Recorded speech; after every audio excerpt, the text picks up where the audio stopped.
I'm real revolutionary right now. Support this man, Black Media. He makes sure that our stories are told. Thank you for being the voice of Black America, Roland. Stay black. I love y'all. All momentum we have now, we have to keep this going. The video looks phenomenal. See, there's a difference between Black Star Network and Black-owned media and something like CNN. You can't be Black-owned media and be scared. It's time to be smart. Bring your eyeballs home. You dig?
Today is Friday, June 3rd, 2022. Coming up on Roland Martin Unfiltered, streaming live on the Black Star Network. Great job numbers for the month of May. President Joe Biden touts those numbers. We'll tell you about it. Plus, we'll talk with a black economist about what do they mean for African Americans. You know, I cannot stand cowards.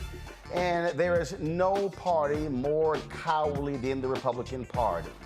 How is it that a Republican representing a suburb in Buffalo chooses to support the ban on assault weapons after 10 black people are gunned down in a supermarket? But because Republicans in New York are outraged by his position, he chooses not to run for re-election. I've got a few words about cowards like him. Phone lines are going to be open. You can share your thoughts with regards to gun control or any other topic on today's show, plus our Education Matters segment. It is time to bring the funk on Roland Martin Unfiltered on the Black Star Network. Let's go. He's got it. Whatever the miss, he's on it. Whatever it is, he's got the scoop, the fact, the find. And when it breaks, he's right on time and it's rolling. Best believe he's knowing. Putting it down from sports to news to politics. With entertainment just for kicks, he's rolling. It's on go, y'all. It's Roland Martin, yeah. Rolling with Roland now. He's funk, he's fresh, he's real, the best, you know he's Roland Martin now.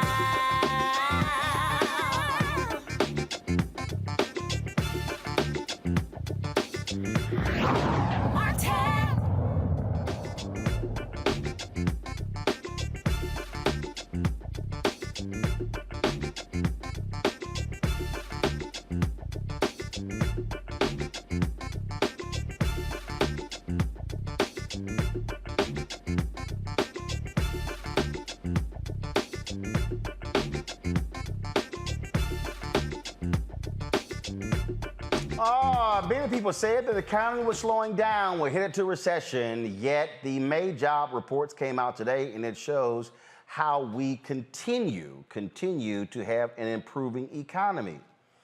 The tale of two stories. Unemployment rate has dropped to 3.6%.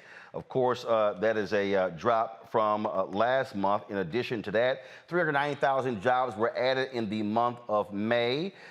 We also see that the unemployment rate among black and Hispanic women over 20 years old, although increased to 5.9% from 4.7% respectively, up from 5% and 3.8% in April. President Biden, of course, there for the weekend in Delaware, spoke about today's report this morning. The job market is the strongest it's been since just after World War II. We've got more evidence of that today.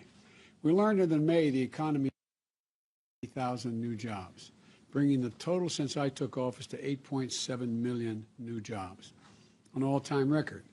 We learned that more Americans entered the labor force in May. In fact, working-age people have come back into the workforce at a faster rate in this recovery than at any point in the last 40 years. That means that the unemployment rate is near historic lows, and the number of Americans on unemployment benefits has gone from record highs to record lows, with millions of Americans moving up to better jobs with better pay. Dr. Patrick Mason, professor of economics at Florida State University, joins us right now. Doc, glad to have you on the show. So unpack these numbers for us in terms of the unemployment rate stayed the same, but obviously concerned about those numbers of black and Latino women. But you hear people keep saying the economy is awful, things are so bad, but the jobs report showing something totally different. Yeah, I wouldn't say things are totally bad. In fact, compared to last year, this time, compared to 2 years ago, they're much, much better. I mean, the unemployment rate for African Americans about a year ago was 9%. So we're down to 6.2% today.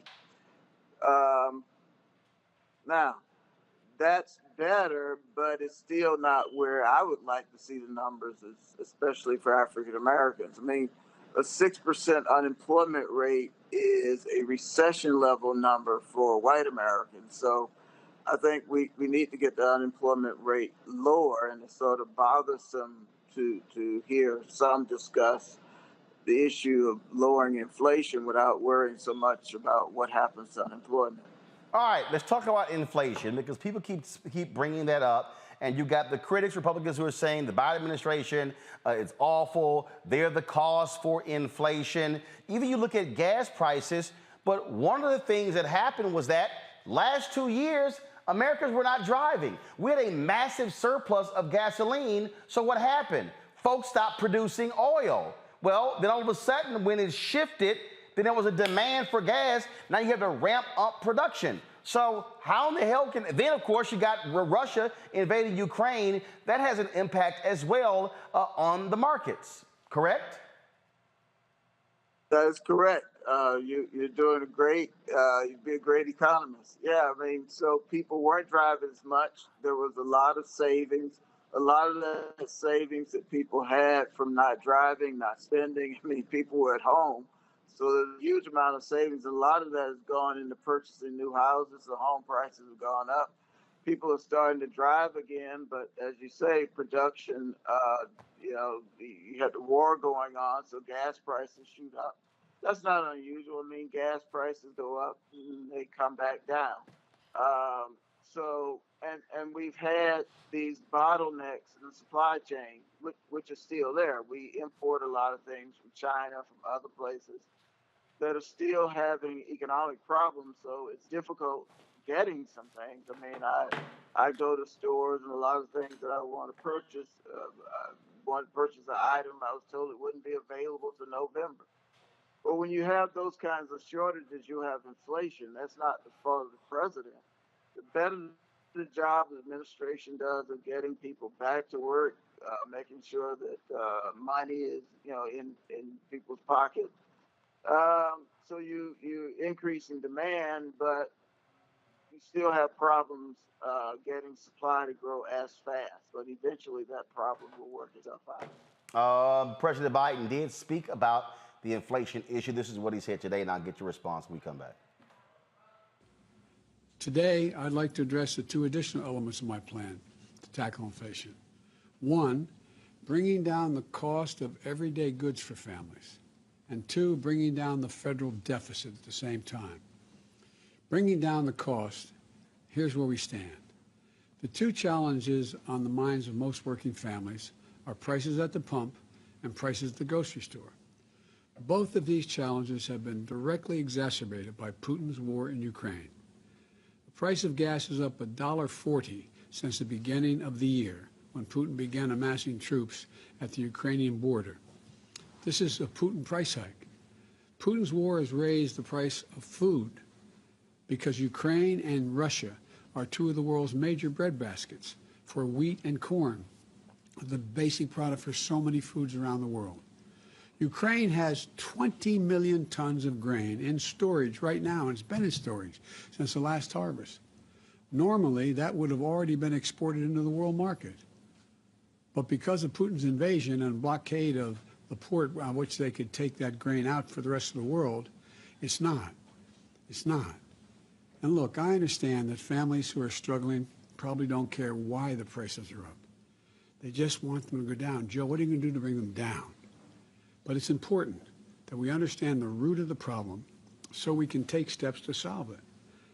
The administration is having problems getting at the breakthrough. Frankly, I think it's weak messaging. What more do you think they can do to better explain and get people to understand what is happening, as opposed to going, it's Joe's fault, it's Biden's fault, it's the White House fault, it's Democrats' fault?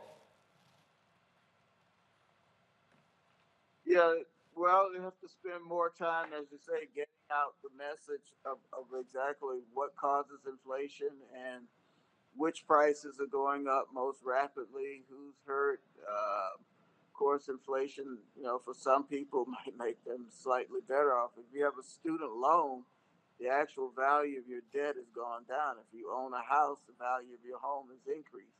If you have a mortgage, the value of your mortgage has gone down with inflation. So some people are hurt, some people are worse off, and the administration has to do a continuous job of just getting out the message of all the different things that have gone into causing the current inflation. And, economic predictions about the future are always tricky, but try to give some better prediction on when they think that this inflation might be brought under control. And the numbers did ease down a little bit, report I saw last week. All right, then. Well, again, I think that if you're someone who is looking for employment, the opportunities are there. And people just simply can't discount what happened over the last 2 years as if COVID had no impact on everything dealing with our world economy. But unfortunately, it's people prefer the bumper sticker perspective when it comes to blaming someone for the problems with this economy. Yeah, I mean, and so the blame game, I mean, I guess a lot of that is political. Inflation, nobody likes higher prices. Nobody likes prices going up. But at the same time, when we look at the employment numbers and we look at things like the employment to population ratio, that's just the probability of having a job. Those numbers are close to where they were pre-COVID. And that to me is a more important indicator where we are economically than what the inflation rate has to be is at the moment. It's like what fraction of people actually have a job. The overwhelming majority of individuals and families depend upon wage income, and if they're not working, they don't have any income. And so those numbers look good. That story has to be told, emphasized again and again and again. And at the same time, let the public know what's being done to fight inflation. I do want to ask you this. There was an economist with the Department of Labor. I was looking at her tweets earlier, and she posted something about this very issue that I thought was interesting. We were trying to get her on the show, but were not able to do it. And she was showing a particular graph. And so go ahead and pull that up, please, so I want to talk about that because she was talking about black male employment. And you see, if you see that chart there, you see where you've had this growth with black male employment. Talk about what that particular chart and what we have seen over the last several months. Okay, I can't see your. Okay, yeah, all right. Yeah, that's is that total employment? I can't see the left side of it. But in any case, the employment numbers for black men, the employment population ratio, again, that's the probability of having a job, the fraction of black men with a job, has been increasing over the last year. That is a very good thing because otherwise it creates enormous social problems, it creates economic problems, creates a lot of disillusionment. So it means that individuals are going back to work. The numbers for black women have also been increasing. And we want to see those numbers continue to increase. Like I said, my worry is that we will get so caught up into fighting inflation that we might go overboard and hurt the employee. And I think that should always be number one. Right? We should worry about whether or not people have a job, whether or not they're getting a paycheck, whether or not they can feed families, whether or not individuals can live their lives with a decent check. All right, Doc. We certainly appreciate it. Thanks a lot for joining us to discuss the May Jobs Report. Thank you. Appreciate it. All right, then. Going to go to now our panel now. Killer Bethea, communications strategist. Michael Imhotep, he is host of the African History Network show. Matt Manning, civil rights attorney. Glad to have all three of you here. Kelly, I'll start with you. I'm just, again, What I don't understand is I don't understand what this White House is doing when it comes to how you make the argument. Look, people out there are frustrated with what they're seeing, and so it's sort of like, okay, Biden comes out, he lays this out, and then, okay, that's it. That's it. I was reading a story today where a lot of his White House aides were talking about how they should be doing more town halls, being out there, but then they go back and forth, and then they scrap them, and then they don't do it. And I'm sitting here going, okay, you've got all of this positive economic information, and if you don't know how to convey that, well then, yeah, I can see why his poll numbers are as low as they are, and I can see why people are actually confused and allowing them to accept the blame. I literally have no idea what the hell they're doing and why it's so hard to articulate what the issue is. Your guess is as good as mine on that point, but it is confusing from a communication standpoint, because on the one hand, like you said, there is good news in that numbers are going up as far as jobs are concerned, but on the other hand, the pain at the pump is very real. The fact that there's a baby formula shortage is very real. The fact that it costs almost $7 for a box of cream of wheat in Baltimore City, that is very real right now. So I don't want to say it doesn't matter that the jobs report was good, but for everyday people who already have a job, who are already making money, it kind of doesn't matter that other people are getting jobs. How are they going to spend the money that they have now from the jobs that they have right now in such a way that it can sustain the way that they are used to living? And right now, the answer to that question is they don't know, because around them, everything just seems to be, going up in flames between gas prices and food prices and everything else going on in the world right now that is, in their face, so to speak. It can be incredibly overwhelming in a negative way. So what the Biden administration needs to do, obviously they need to, promote the good news as much as they can, but they also need to reconcile the bad news, so to speak, to let the American people know exactly what they are going to do about inflation, because it's not enough saying that, oh, the experts are saying it's going to tailor off, because they've been saying that for almost a year at this point. We need actual answers as to how the Biden administration is going to rectify this issue, because it can't keep going at this rate and expect the votes that they need come November. But the point that I'm making here, Michael, that is still, it's confusing to me. When you're able to say, hey, folks, and to me, it has to be repeated over and over again. Hey, correct, this is what the price of gas was in January before Putin went into Ukraine. Gas has gone up $1.40. Now, right, the reality is Biden can't stop that. Congress can't stop that. And I think part of this problem is that we have a bunch of simple Simons in this country who somehow don't understand that we literally are living in a global economy, and what the hell happens on the other side of the world has a direct impact on price of gasoline in the United States. Well, you're absolutely correct. The European Union, it just came out 8.1% inflation year over year. So what happens on the other side of the world impacts what happens here in the U.S. So yes, Biden and the White House, they need to have town hall meetings. They need to communicate the message over and over and over again. Also, they really need to hire some social media experts who can break this information down, disseminate this information to people who don't follow this on a daily basis, to Generation Z, to millennials, etc.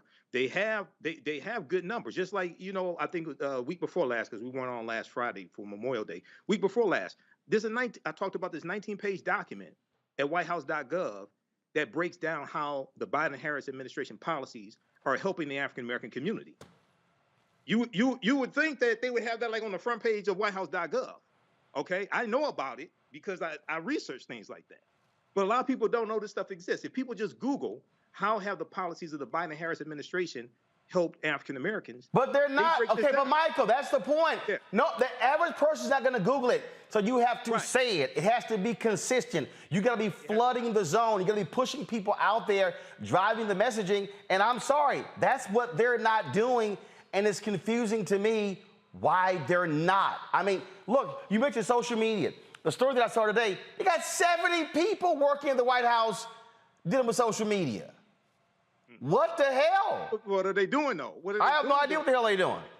Yeah, I don't know. So see, there's you can have people working on social media, but they're not effective in working in social media. So I'm like, what are they doing? So this is the other thing. So you have to, and you know, some of this may have to do with Biden being from a generation that, you know, when most of the time when Biden was in the Senate, for instance, right? This was before social media really got big. Yes, we know he was in the White House with Obama, but it's like if you have somebody, say for instance, just give an example, Alexandria Ocasio-Cortez. She's much better with using social media to communicate with people than Biden is, all right, and the White House is. So they got to get it together. Otherwise, they're going to get killed in midterm elections. You know, now Republicans don't have plans to deal with inflation. Republicans don't have plans to deal with the baby formula shortage. We know a couple of weeks ago when the bill came up in the House of Representatives to address the baby formula shortage issue, 192 Republicans voted against the bill. They don't have plans to deal with it, but they're going to just complain about it and galvanize their white supremacist base, along with critical race theory and all these other bills, voter suppression, to take back the House and the Senate. So we have to fight against that also. Bottom line here, Matt, you have strong economic numbers. Yes, you have inflation. Yes, you have an increasing gas prices, but you got to be able to better articulate what you're doing. And you got to show people, and I think that's what they're not doing. They are not doing an effective job in showing people. It's just sort of this, yes, you have people who are operating in an analog world when you're living in a digital world. That's exactly right. And right now it's more important than ever, not only to piggyback what both Kelly and Michael have said, but to disseminate that information and to make it digestible. Because to Kelly's earlier point, I think the American citizenry right now is scared. I mean, there's so much going on. There's so many things that are having a measurable effect on their lives. So I think it's important for the Biden administration to counter that by saying, look, there is some good going on, and that good hopefully will translate to a better life for you. And here's how we anticipate that will happen. So for them to not be harnessing the power of social media particularly is concerning, but I think you're exactly right. It's a generational divide. But the thing about it is he's been around long enough and his administration has been around long enough to know that that's how the vast majority of Americans are getting their news these days and are being met with information. So for them to not harness it is purely negligence at this point. It makes no sense to me whatsoever. All right, folks, phone lines are open. If you want to share your thoughts about the subjects we're discussing today, you can give us a call, 202-890-1199, 202-890-1199. If you, of course, are a member of our Bring the Funk fan club, you have an opportunity to call in. So please give us a call, 202-890-1199, 202-890-1199. Got to go to break. We come back.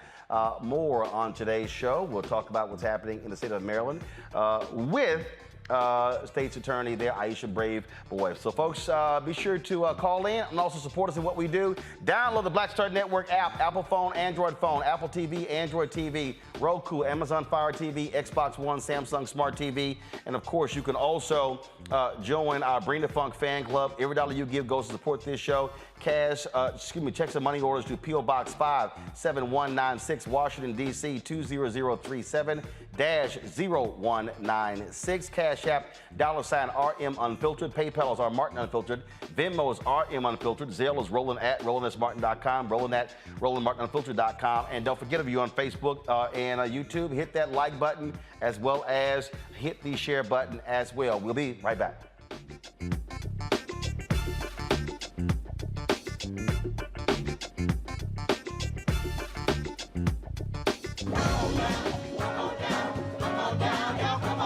Welcome you to the launch of the Mass Poor People's Low Wage Assembly and Moral March on Washington, D.C., June 18, 2022. We are a new, unsettling voice, and we are powerful new,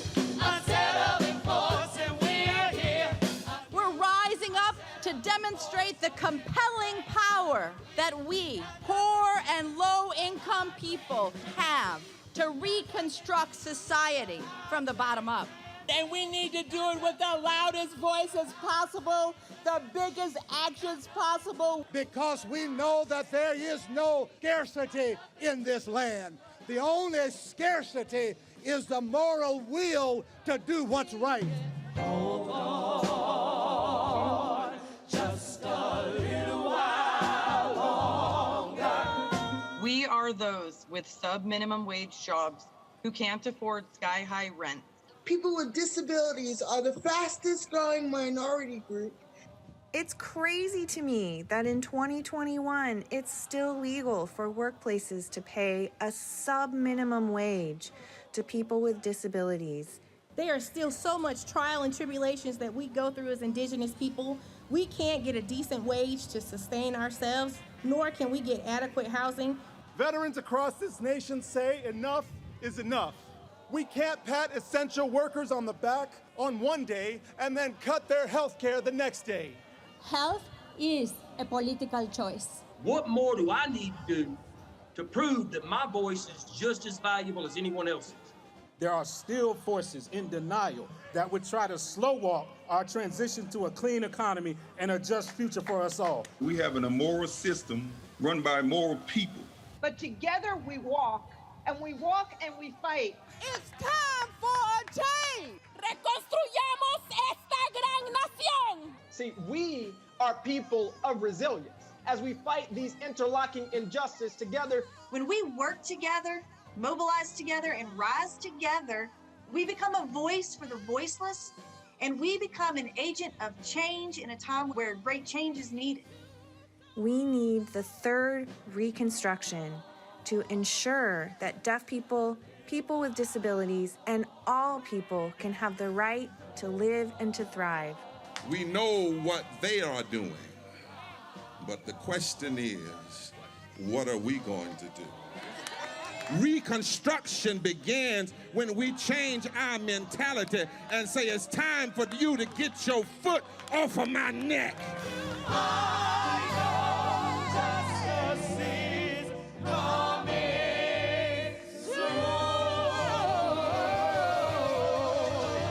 I'm Deborah Owens, America's Wealth Coach and host of Get Wealthy. On the next Get Wealthy, here's the good news. Black women are the fastest growing segment of business owners. The not so good news, the average business by Black women is only earning revenues of $45,000 or less. On the next Get Wealthy, you're gonna hear from a woman who went from her kitchen table to cat tables, growing her business to over $1 million. You should start a business because your product is needed in the world, not because you hate the person that you work with. If you hate your job and you hate your manager, go find a new job, a place that makes you feel comfortable. And I say that because starting a business is truly a labor of love and service. If you want to learn how to do it, right here on the next Get Wealthy, only on Black Star Network. On the next A Balanced Life with Dr. Jackie, we're talking all things mental health and how helping others can help you. We all have moments where we have struggles, and on this week's show, our guests demonstrate how helping others can also help you. Why you should never stop giving and serving others on the next A Balanced Life here on Black Star Network. It's Kim Whitley. Yo, what's up? This your boy Ice Cube. Hey, yo, Peace World. What's going on? It's the Love King of R&B, Raheem Devon, and you're watching Roland Martin, Unfiltered. Right here. Let's go. Folks, the mayor of Baltimore plans to sue a major gun manufacturer, the nation's largest manufacturer of ghost guns, Polymer 80. Brandon Scott says that the gun company, quote, intentionally undermines federal and state firearms laws by designing, manufacturing, selling, and providing ghost gun kits and parts to buyers who do not undergo a background check. Also, there's a new law in Maryland requiring ghost gun owners to register their guns with a serial or PIN number. Ghost guns cannot be sold or transferred without proper identification. Aisha Braveboy, she is the Prince George's County State's Attorney. She joins us right now to talk about this ghost gun ban in Maryland. Glad to have you back on the show. So walk folks through who don't even know what a ghost gun is. Sure. Well, a ghost gun is typically purchased online. It's purchased in a kit, so it doesn't come fully assembled, which is how it gets around uh, some states' laws. Which, of course, Maryland now has taken steps to ensure that these ghost guns fall under what we call our firearms safety laws, which would require them to be held to the same standards of it as any other gun manufacturer or distributor in the state, or those who sell to people in our state. But I can tell you that Maryland is banning the sale of ghost guns starting on June 1st. So there should be no new sales or transfer of ghost guns in the state of Maryland. What Maryland did do was allow individuals who had lawfully purchased ghost guns prior to June 1st to be able. Looks like we lost State's Attorney Braveboy. We're going to try to get her back. Lost her connection right there, so we'll work on that, folks. First of all, do understand last night the House Judiciary Committee actually passed out of committee. No Republicans voted for this. Of course, the focus of actually advancing this bill to protect our kids. It was a bill that was, of course, pushed by Congresswoman Sheila Jackson Lee and others. It is called the Protect Our Kids Act. It's going to do a number of different things, which includes raise the age for purchasing a semi-automatic centerfire rifle from 18 to 21, restrict large capacity magazines, establish requirements regulating the safe storage of firearms, expand ban on bump stocks, gun modifications, and restrict access to ghost guns. Do we have State's Attorney back? All right, then. Glad to have you back. When we talk about how significant these ghost guns are, I mean, how major is it? How have they expanded in terms of the last several years in popularity? Well, I can tell you back in about 2016, 2017.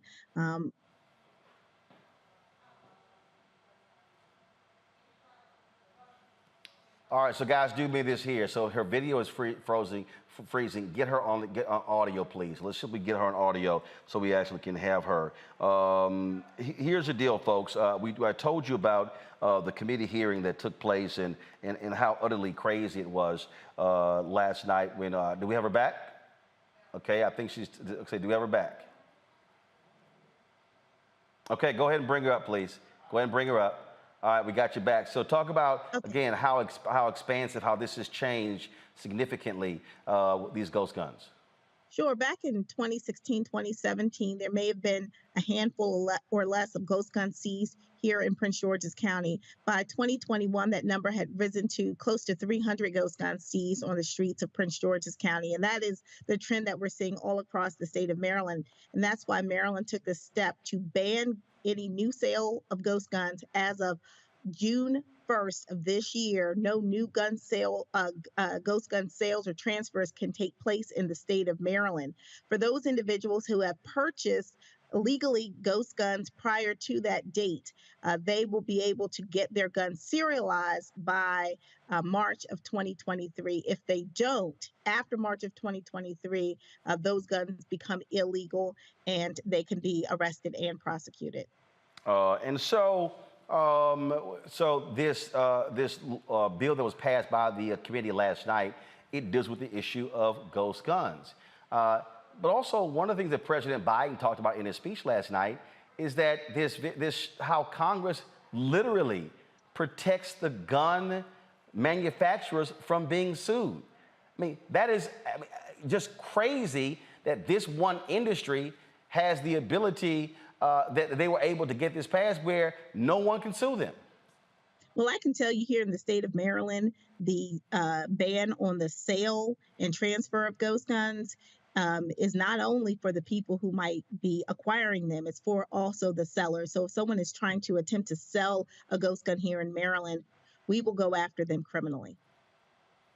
And so, your thoughts on, again, what is now the bill that's now going through Congress. You hear the president laid out last night his agenda, but that's going to take a lot of heavy lifting to convince folks to step up, because unfortunately, you're not seeing that from many of these Republicans. Well, let me tell you how critical this is. We had a young man here in Prince George's County and one in our neighboring jurisdiction in Montgomery County, both who are underage in high school, who purchased ghost guns themselves and brought those weapons to school. One of them used the weapon to shoot another student. That happened in Montgomery County. In Prince George's County, fortunately, the young person did not know how to assemble the gun, so brought parts of the gun to school. So the reality is these manufacturers are selling to people who are underage and who would not otherwise be lawfully able to own or purchase a gun. These are common sense measures. To say that someone who should not own a gun can't purchase your gun kit makes a lot of sense. And it is really a travesty that our Congress can't get it together to protect lives and protect people really from themselves, because a lot of these folks have no idea the tragedy that they can cause by the use of these guns, or they don't fully understand the issues related to gun ownership, and they are not responsible gun owners, clearly, because they're taking them to places like schools, which they should not be doing. Some of these individuals have mental health issues. Some of them could not pass a background check, but yet they're able to purchase assault weapons and guns that can kill people, and also they could hurt themselves. So this is a huge issue, and really Congress just has to get it right. This is common sense stuff. This is not rocket science. We need to save lives. State Attorney Brave Boy, we appreciate, of course, the work that you're doing, and we're going to keep doing our best to push this issue as well. Thank you. All right, folks, to our panel and to the people who are watching and are going to be calling in, I want to give y'all an example when we talk about cowards. If you saw last night any of the testimony that took place, I mean, there were a whole bunch of cowards who were on that committee, individuals who really don't care about children, individuals who seriously are not interested in dealing with the issues that we are talking about. Congressman Mondaire Jones was one of the individuals who was advancing the bill last night on the committee, and he talked about where we must stand in this battle, where we must stand when it comes to fighting Republicans who are not willing to be serious about this issue. And I want to play for you what he said, because it really is important for you to hear what he said, because it is, how can I put this here? It is beyond problematic for me to see what these folks are doing and how they are responding to this critical issue. Listen to what he said. And I'm proud to support it today in committee. As the youngest member of this committee, I need to address my Republican colleagues on behalf of the generations of young people whom Republicans have condemned to grow up in fear that they will be gunned down at school. When I was just 11 years old, something that then seemed unthinkable happened. 2 students killed a teacher and 12 of their classmates at Columbine High School. I was afraid. All of us were. But still, I had hope that by the time I was in high school, nothing like the shooting at Columbine would ever happen again. I had faith that adults would step up. I never imagined that mass shootings, let alone school shootings, would become our new normal. Yet that is exactly what has happened. What was once unthinkable has come to feel, for many Americans, unstoppable. Since Columbine, more than 311,000 children have experienced gun violence at school. There were more school shootings last year than in any year since 1999, the year of Columbine. And there have been more than 200 mass shootings this year already. The leading cause of death of American children is now gun violence. Behind every one of those statistics is the story of a person, often a child, who mattered. Before we even had time to grieve for the 10 people murdered by a white supremacist in Buffalo, New York, my home state, another gunman killed 19 children and 2 adults in Uvalde, Texas. 4 children are orphans because their mother made the ultimate sacrifice, not on the battlefront in Iraq or in Eastern Europe, but in the classroom. And their grieving father died. I want to show y'all what a coward looks like. And then some of you may say, man, Roland, that's kind of cold. But this is what a Republican coward looks like. I want you to go to my iPad. So Congressman Chris Jacobs is in his first year in Congress. He represents a suburban district of Buffalo. Listen to me say it again. He represents a suburban district in Buffalo. After the 10 black people you see right here, after these people were gunned down in the Tops grocery store, this Republican, go back to the New York Times story, Congressman Chris Jacobs, he decided to come out in support of a federal ban on assault weapons and the limit of high-capacity magazines. This is what he said. I can't in good conscience sit back and say I didn't try to do something. Next paragraph says, it took only 7 days for political forces to catch up with him. What happened? The state chair of the Republican Party came out against him.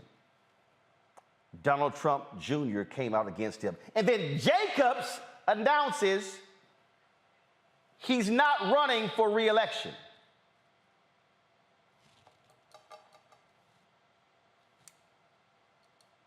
He's not running for re-election.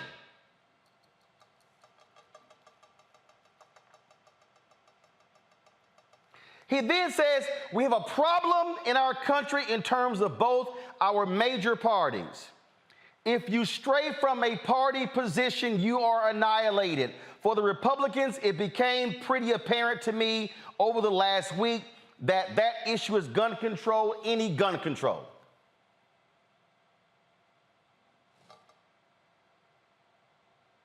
It's 7 days earlier. I can't in good conscience sit back and say I didn't try to do something. So here's my problem. My problem is, instead of Congressman Jacobs looking his party in the eye and saying to the Republicans, if any of you are against me, fine. If I lose re-election, fine.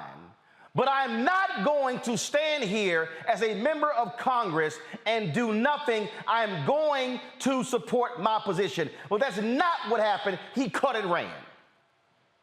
He did the exact same thing that Arizona Senator Jeff Flake did when he chose not to run for re-election because he was opposing Donald Trump. What they didn't do was what Senator Ben Sasse did, where he was critical of Trump. Then he went quiet because he was afraid that they would run somebody against him, and he sucked up to Trump. Then, after he won, then he went back to criticizing them. Republican after Republican, afraid to stand up and take a position. They would rather not run for re-election. What I don't understand is, how can you say, quote, I can't in good conscience sit back and say I didn't try to do something, and I'll come back. When you're really a coward.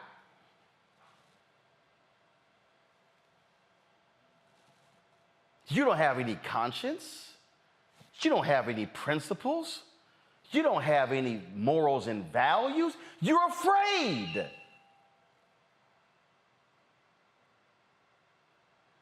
Those who aren't afraid would say, come on. Those who aren't afraid would say, y'all want to run against me? Bring it. I would rather go down swinging than cut and run. And that's the fundamental problem you have. Now, let me tell y'all something. It's a whole bunch of progressives out there who are upset because Speaker of the House Nancy Pelosi and Whip Congressman Jim Clyburn and others traveled to Texas to support Congressman Henry Cuellar in his primary. And Henry Cuellar was running against a progressive, I believe her name was Jessica Cisneros, and she lost to him narrowly twice before, and he barely beat her in the primary. I think it may have come down to a couple of hundred votes.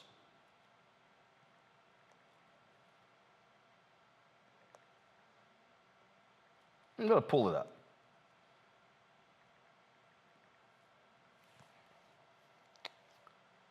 We're talking about a few hundred votes.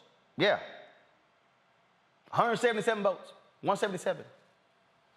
Now Cuellar could have said, I don't know. I'm running against a progressive. I might not win, so let me just not run for re-election. He said, no. He said, bring it. And you got progressives who are upset because how dare y'all support Cuellar because he's pro-gun, he's anti-abortion. But he ran and said, you want this? You got to beat me. What we must understand is that Republicans in America, when it comes to this issue of gun control, they are cowards. They are not patriots. They are cowards. Those who support them are cowards. When I look at conservative media folks like Joe Pagliarulo, I know Joe, Dana Lash, or Dana, go after Senator John Cornyn saying, oh, come on our show and discuss this because they're so ardently opposed to guns. They're cowards too. Yes, I said it, you're cowards too.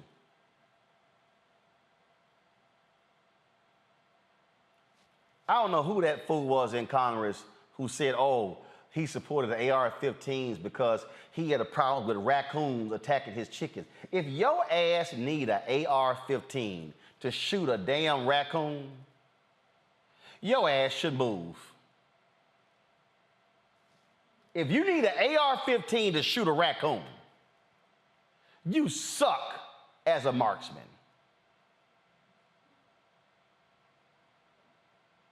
Folks, they're cowards. They don't care about any of these children. They don't care if any of these children had Republican parents. They don't care about the black folks in Buffalo.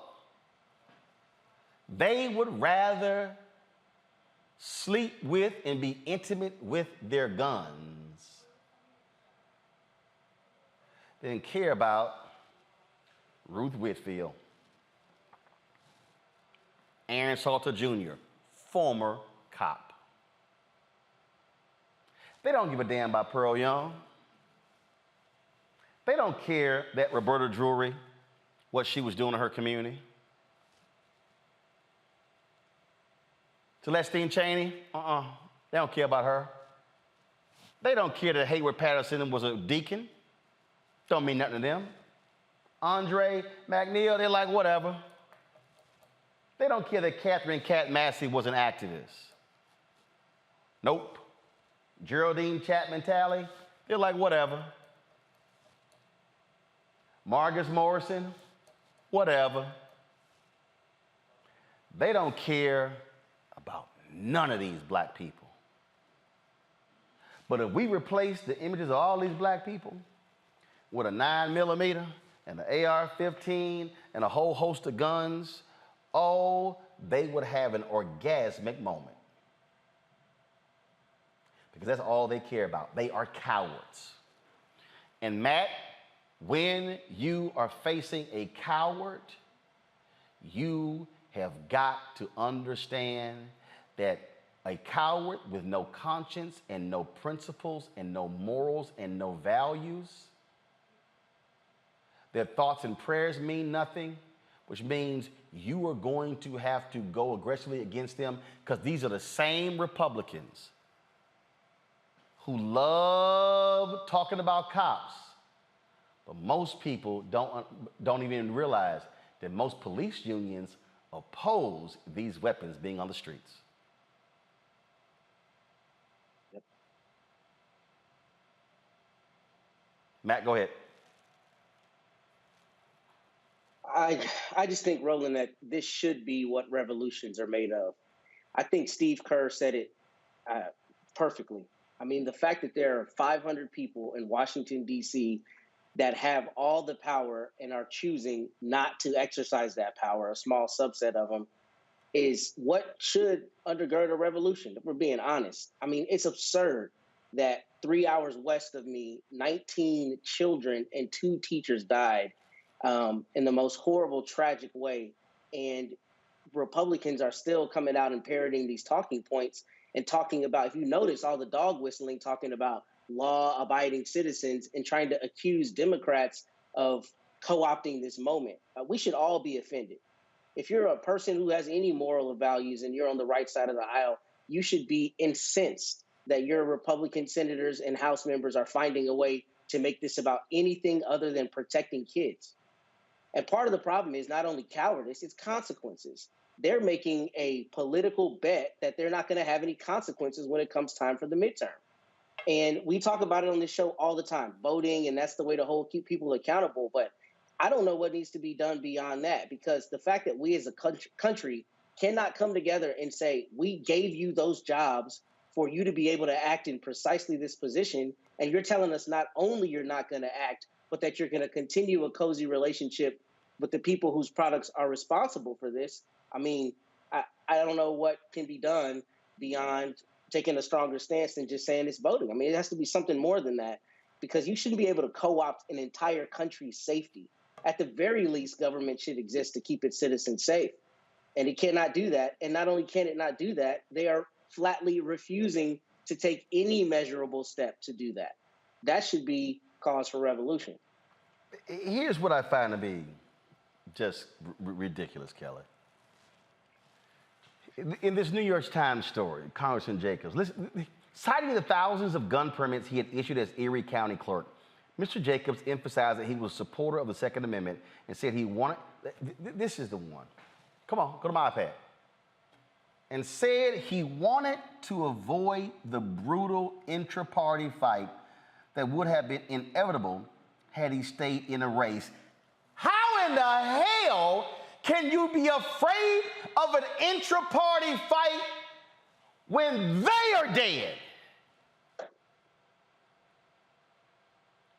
How? So I'm sorry, so you missed the Second Amendment. In fact, the week before, he was endorsed by the NRA. He comes from one of Buffalo's richest families. And you scared? How your ass scared, but you want to embrace a gun? I thought y'all tough with the guns. Cowards. We are facing gun-waving, gun-toting cowards, Kelly. There's no other word for them except coward at this point. Their entire being is cowardly. But you're asking how he can be afraid of intra fighting. so to speak, it's because they don't know how to fight outside of being right behind a gun. And for me, it's not so much a Second Amendment thing so much as it is cowardice, because there has to be a happy medium between making sure that people can exercise their Second Amendment right, and and the other side being everybody else exercising their right to live. You know what I mean? Like, it's not, the two can coexist, especially when you look at the history of the Second Amendment being that it was never meant to go this far.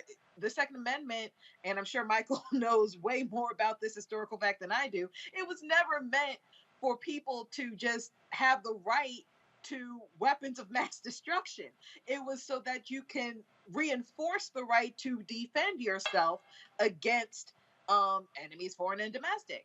So for me, it really has to come to we have to reconcile being able to defend ourselves and being able to live. But more importantly, life outside the womb has to live, because that's the thing with Republicans right now.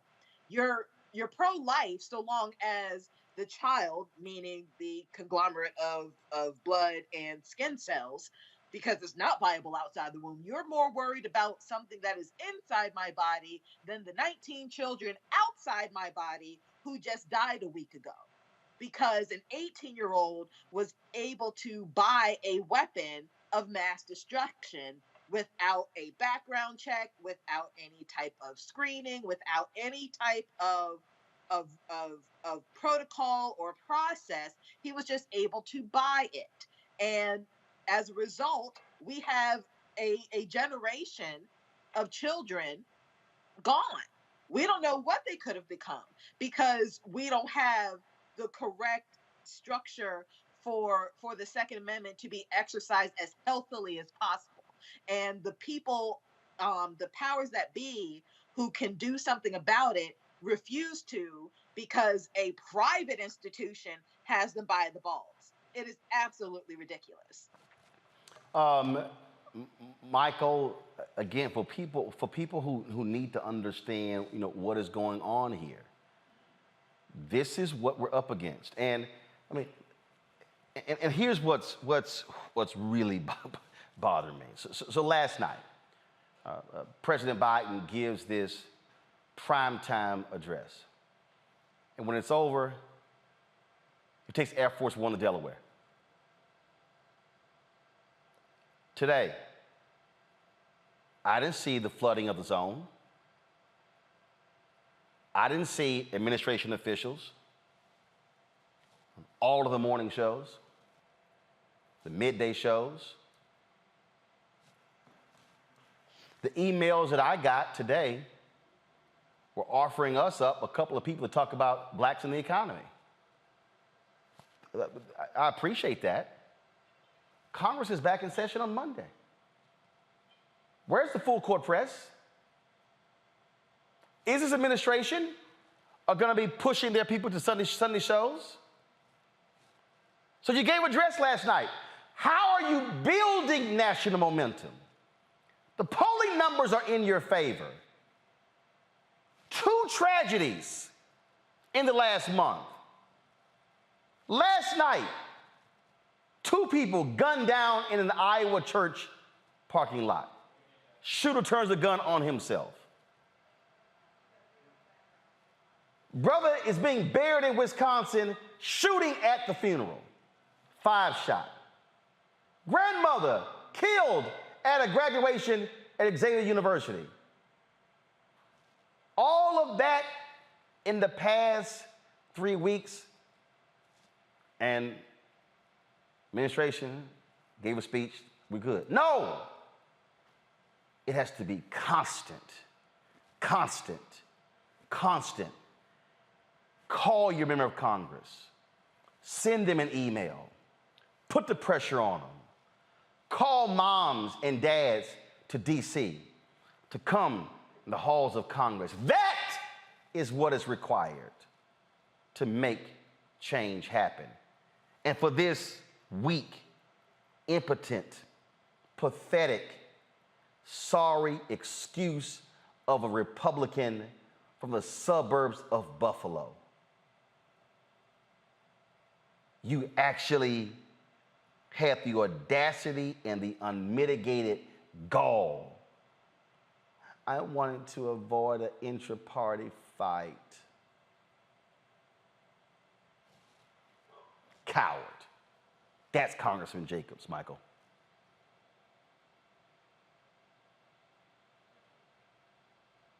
Yesterday, you saw some of the cowards showing their guns and bragging about their guns also. Because these are cowards. That's why they want guns, and that's why they want big guns as well, and that's why they want to brag and show them off. That vote was 25-19. It was upon party lines. Republicans voted against the Protecting Our Kids Act because they don't care about protecting kids, not even white children. They really don't care about protecting white children either. These are prostitutes of the National Rifle Association. That's exactly what they are. They're prostitutes of the National Rifle Association. This is why we need to go to congress.gov, look up these bills, and look and see who voted against these bills, because what you vote for shows me what you value. Not what you say on MSNBC, not what you say on Fox News, but how you actually vote, okay? So, and when you look at some of the statements from them, whether it's Representative Jim Jordan of Ohio, whether it was dumbass Louis Gohmert out of Texas, who's, you know, I'm sorry, he's from Texas, Roland. Yeah, dumbass like Louis Gohmert, things like this. Republicans, generally speaking, are not even offering reasonable bills to address this issue. Louis Gohmert wanted to blame Democrats in cities that had high crime rates and gun shootings and things like this. He said, oh, those are all cities controlled by Democrats, okay? He didn't want to deal with the fact that, well, like in Chicago's in the state of Illinois, state of Illinois. Well, Indiana has lax gun laws, and a lot of those guns that come into Chicago come from Indiana. Okay, because the gun laws in Indiana are different than the ones in Illinois. So this is why we have to vote these people out of office and understand. And the other thing is, going to what Matt said, what else can we do besides vote? Go to FEC.gov, Federal Elections Commission, look and see who are the corporations that finance a lot of these people who keep blocking these bills, and launch economic withdrawal strategies, economic boycotts against 4 or 5 of these top corporations, and put a penalty on these corporations for financing these people who keep voting against our own interests. And just redistribute the pain, as Dr. King said up with April 3rd, 1968 in his last speech. Where do we? I've been to the mountaintop. And just so people understand what we're dealing with, Ohio is literally on the verge, y'all, of letting teachers carry guns after just 24 hours of training. Right. Yep. Now, y'all know this ain't nothing but a recipe for disaster. Yeah. You already know what that is. And by the way, for all of y'all who are wondering, again, when we talk about who, you know, and this is where, I'm sorry, Joe Biden needs to stop with the bullshit. He needs to stop sitting here talking and acting as if he's dealing with reasonable Republicans. He made a comment about dealing with McConnell and John Cornyn. They're not reasonable. If you don't believe me, watch this here.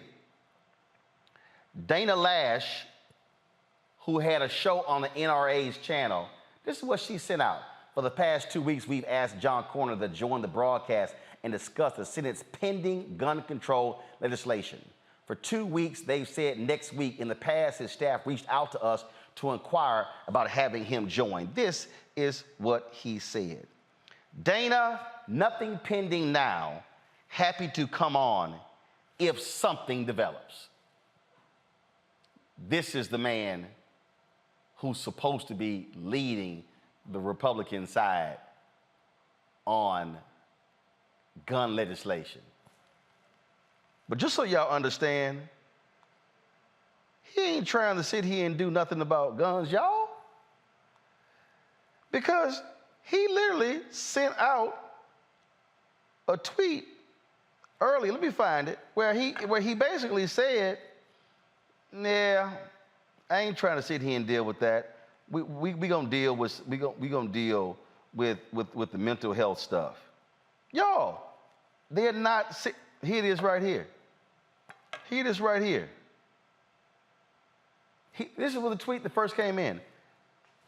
Any deal on guns will need John Cornyn's support. In an interview, he said, quote, "It will be embarrassing if the Senate can't agree on a deal after the Uvalde shootings. It would feed the narrative that we can't get things done in the public interest." This is how he responded to the tweet. I'm not talking about restricting the rights of law-abiding citizens under the Second Amendment. I'm talking about identifying people with criminal and mental health problems that are a threat to themselves and others. Y'all, they ain't doing nothing. Senator Cornyn, since you so happily to go on Dana Lash's show, come on, Roland Martin Unfiltered. Unlike Dana, who moved to Texas, I'm a native Texan. I still vote there. So I'm a constituent as well. Why don't you come and have the conversation with us? If you're not scared. Don't run to Fox News. Don't run to OAN. Don't run to Newsmax. Don't run to the Blaze. Don't run to conservative radio. Come talk to black people. Let's have that conversation. Folks, speaking of conversation, here's a phone number for you to give us a call. If you want to share your thoughts, 202-890-1199, 202-890-1199. Love for you to give us a call to share your thoughts with regards to this issue and so many others. Folks, speaking of the issue of guns, New York lawmakers passed a bill that's going to raise the minimum age to buy a semi-automatic rifle from 18 to 21. It also includes measures allowing law enforcement to seize guns for people who could be an extreme risk to themselves or others. It awaits the signature of Governor Kathy Hochul. Also, folks, more people are laid to rest in Uvalde, who shot and killed, of course, in that tragic accident there. Just, again, so sad that we still are having to bury people because we have cowards in state legislatures and the Congress who do not want to actually deal with the issue of guns in this country. And so, folks, it's just one after another, one after another. But you need leaders. You need leaders to step up. You need leaders to do something, and that's what we're hoping actually gets done. And so, yeah, these, pull them up, please. These two young ladies here, laid to rest. Pull it up, please. Laid to rest, y'all. Won't be able to go to middle school, high school, graduate, no college, none of that, because they were gunned down in a classroom. We also know that based upon a Texas state senator, the police chief of the Uvalde district arrived on the scene, folks, without his police radio. He is the commander on the scene with no radio to communicate with other cops.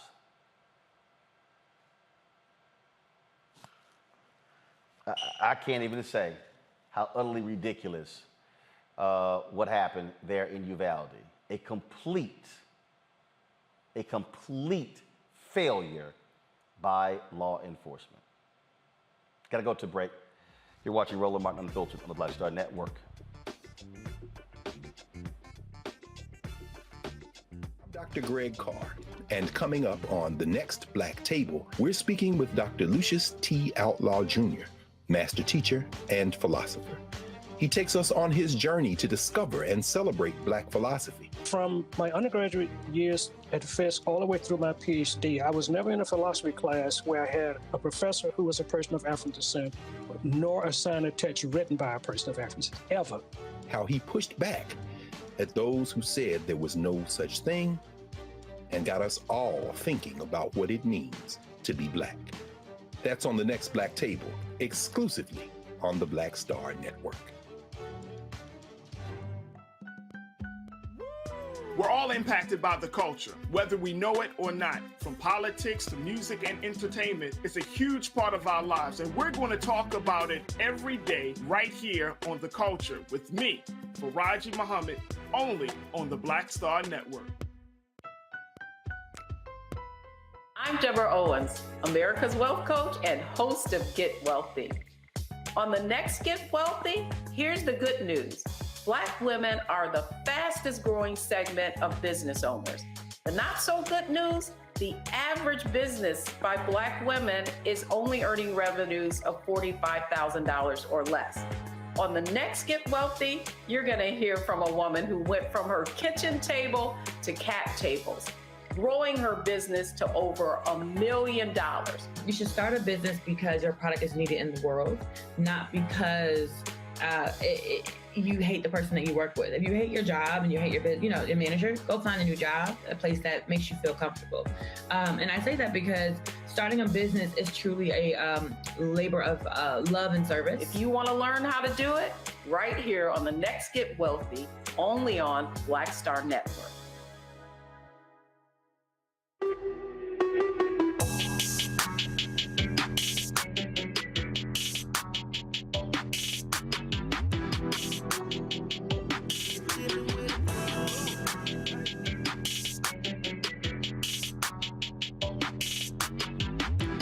Hey fam, Patrol Grooming is a men's grooming company that delivers on this promise every day to men everywhere.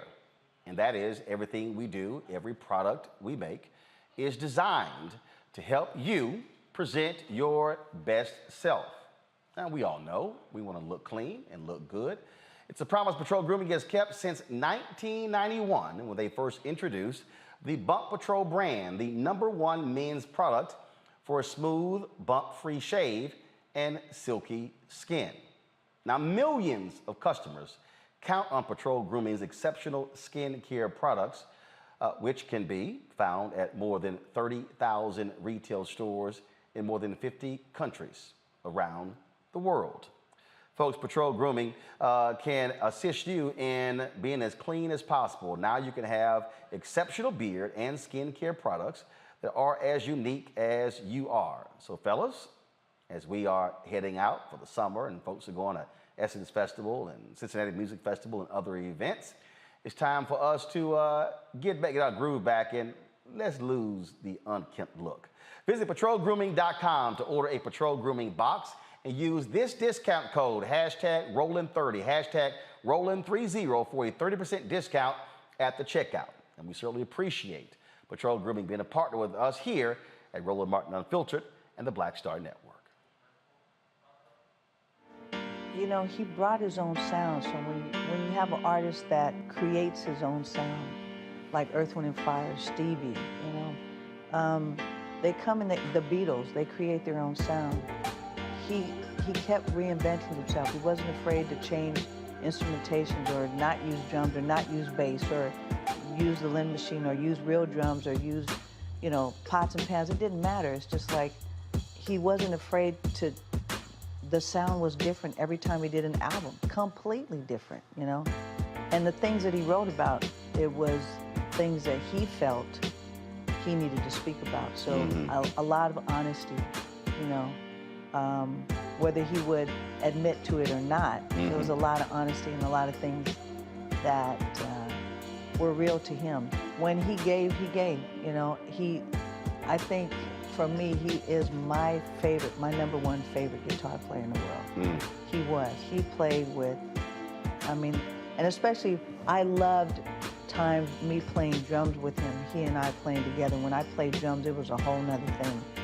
And I just think that he reached people in a way as an artist that he reached you because he was, again, honest in a way that he said it a million times, but he wasn't trying to write the next Purple Rain. That was already what it was. Right. I can write that. That was that one time thing, right. But it's never going to happen again. So why would I write that again? Then it's not special anymore.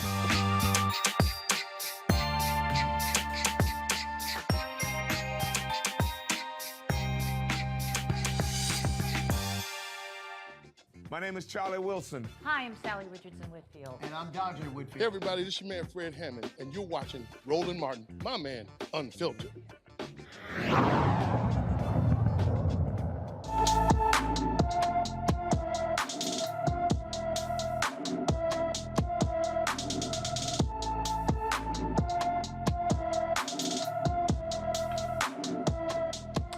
Kamora Bowie has been missing since yesterday from Gaithersburg, Maryland. The 15-year-old is 5 feet 3 inches tall, weighs 140 pounds, with black hair and brown eyes. Kamora was last seen wearing a Hollister hoodie, a red t-shirt, jeans, white Air Force sneakers with beads, and carrying a tan tote bag.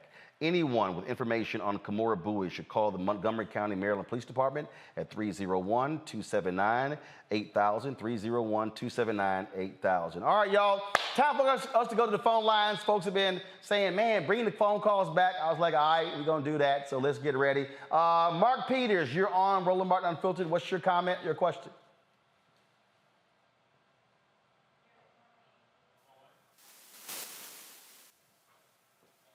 Mark, you there? All right, Mark's not there? All right, y'all, tell me what's up. Mark, are you there? All right, Mark, are you there? All right, folks, let's go to, let's put Mark on hold. Let's go to Carlo Wilson. Is it Carlo Wilson? Carlo, are you there?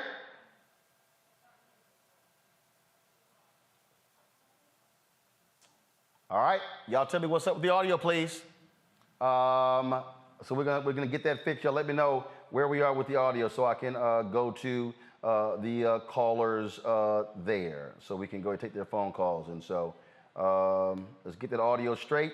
I do want to read this story here, folks. Remember we told you the story out of Buffalo where one of the women who was in the store, she called 911 and the woman hung up on her. So remember she told her story? Play that video when she called into the television station and she literally said she's trying to call the cops.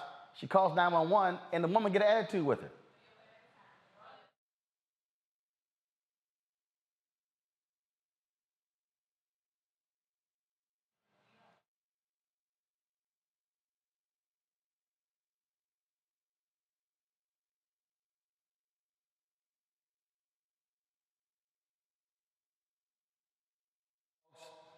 The 911 dispatcher, she's been fired. Remember, she was put on leave. The woman who was in the store, Letitia Rogers, said that she was grossly disrespected by this woman when she called 911, and the woman hung up on her. That's right, the dispatcher was again fired. Thursday, Erie County Police Service oversees the 911 center for the state terminated that employee said that she simply had to go. That's a perfect example. It's too late to play the video, y'all, because you didn't have it ready. Here's the whole deal here, Michael. She should have been fired. She should have been fired. I mean, how do you hang up on somebody who's in a store in a mass shooting?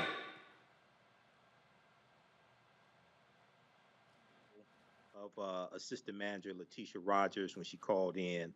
I read statements. I heard the audio of her talking about calling. I heard it when she called into the TV news station, and I also read statements that she made as well. And it seemed like an insensitivity from the dispatcher based upon everything that I read. Letitia did say that she dropped the phone. She was probably nervous or something like that, and she picked the phone back up, and the dispatcher was gone. So she assumed the dispatcher had hung up. But yeah, you know, with Buffalo, you know, there was some things very, very wrong with Buffalo.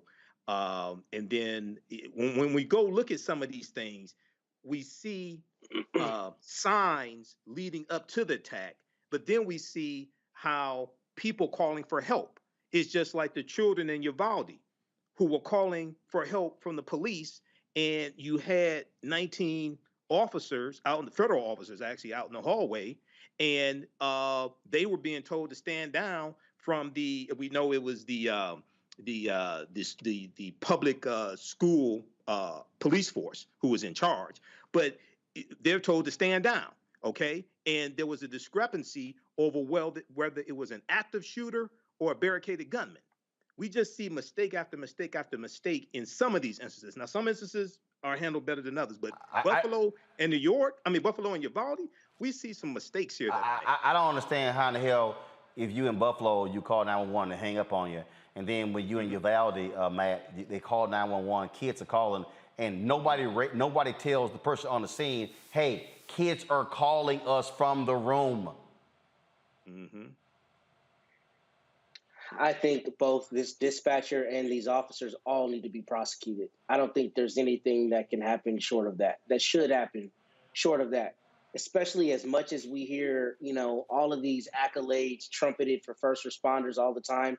Their express job is to run into danger because your average citizen doesn't have the training for that. So if you're standing outside and somebody's holed up in the school, shooting and killing kids, once we find out that you did not run into danger, everybody should be prosecuted, period. That's dereliction of duty at its basic, at its finest. And for this lady to hang up on somebody who's calling and to take her to task to say, why are you whispering? It's absurd.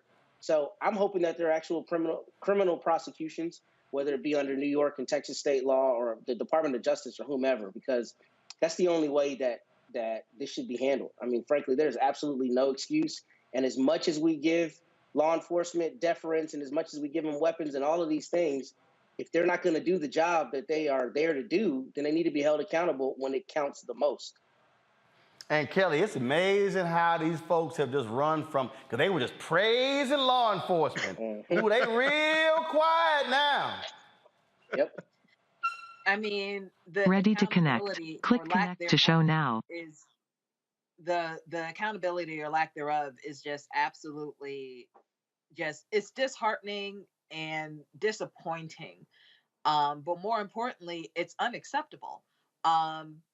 It's interesting how, especially in the Uvalde case, how the first reports that were coming out, at least the ones that Governor of Texas was talking about, how a Border Patrol officer went in and got the person and all these things and made it sound like some Wild Wild West Western, and it sounded like like hero went in and saved the day, only to find out that ironically 19 children died, but 19 officers were outside the door listening to 19 children die, and now all of a sudden no one has anything to say about that. Anybody who is in this line of work, similar to what Matt was saying, if you are in this line of work and you can't handle it, then you just need to quit, because the stakes are way too high right now. Whether or not there's a mass shooter, just as far as public safety is concerned in this country, between gun laws being lax and summer's on its way, which is, historically where you see an uptick in mass shootings, we cannot afford any cowards on the front lines. So if you find yourself teetering on between whether you're going to be a hero or a coward, like the fact that you're teetering at all, you need to quit, because we can't have people out there like you in any way, in any shape or form, in a position to protect our babies, to protect us, and to protect themselves. Like, you got to go. You need to find another job. Absolutely. All right. Are we going to a break? Are we going to have phone calls when we come back? Good. Folks, we're going to take your phone calls when we come back. Finally got it straight. I shouldn't have to be asking 3 times. All right. Number to call, 202-809-1199, 202-890-1199. We'll be taking your phone calls when we come back on Roland Martin Unfiltered on the Black Star Network. On the next A Balanced Life with Dr. Jackie, we're talking all things mental health and how helping others can help you. We all have moments where we have struggles, and on this week's show, our guests demonstrate how helping others can also help you. Why you should never stop giving and serving others on the next A Balanced Life here on Black Star Network. I'm Dr. Greg Carr, and coming up on the next Black Table, we're speaking with Dr. Lucius T. Outlaw Jr., master teacher and philosopher. He takes us on his journey to discover and celebrate Black philosophy. From my undergraduate years at Fisk all the way through my PhD, I was never in a philosophy class where I had a professor who was a person of African descent, nor a sign of text written by a person of African descent, ever. How he pushed back at those who said there was no such thing, and got us all thinking about what it means to be Black. That's on the next Black Table, exclusively on the Black Star Network. Hi, y'all doing? It's your favorite funny girl, Amanda Seals. Hi, I'm Anthony Brown from Anthony Brown and Group Therapy. What up, I'm Lana Well, and you are watching Roland Martin Unfiltered.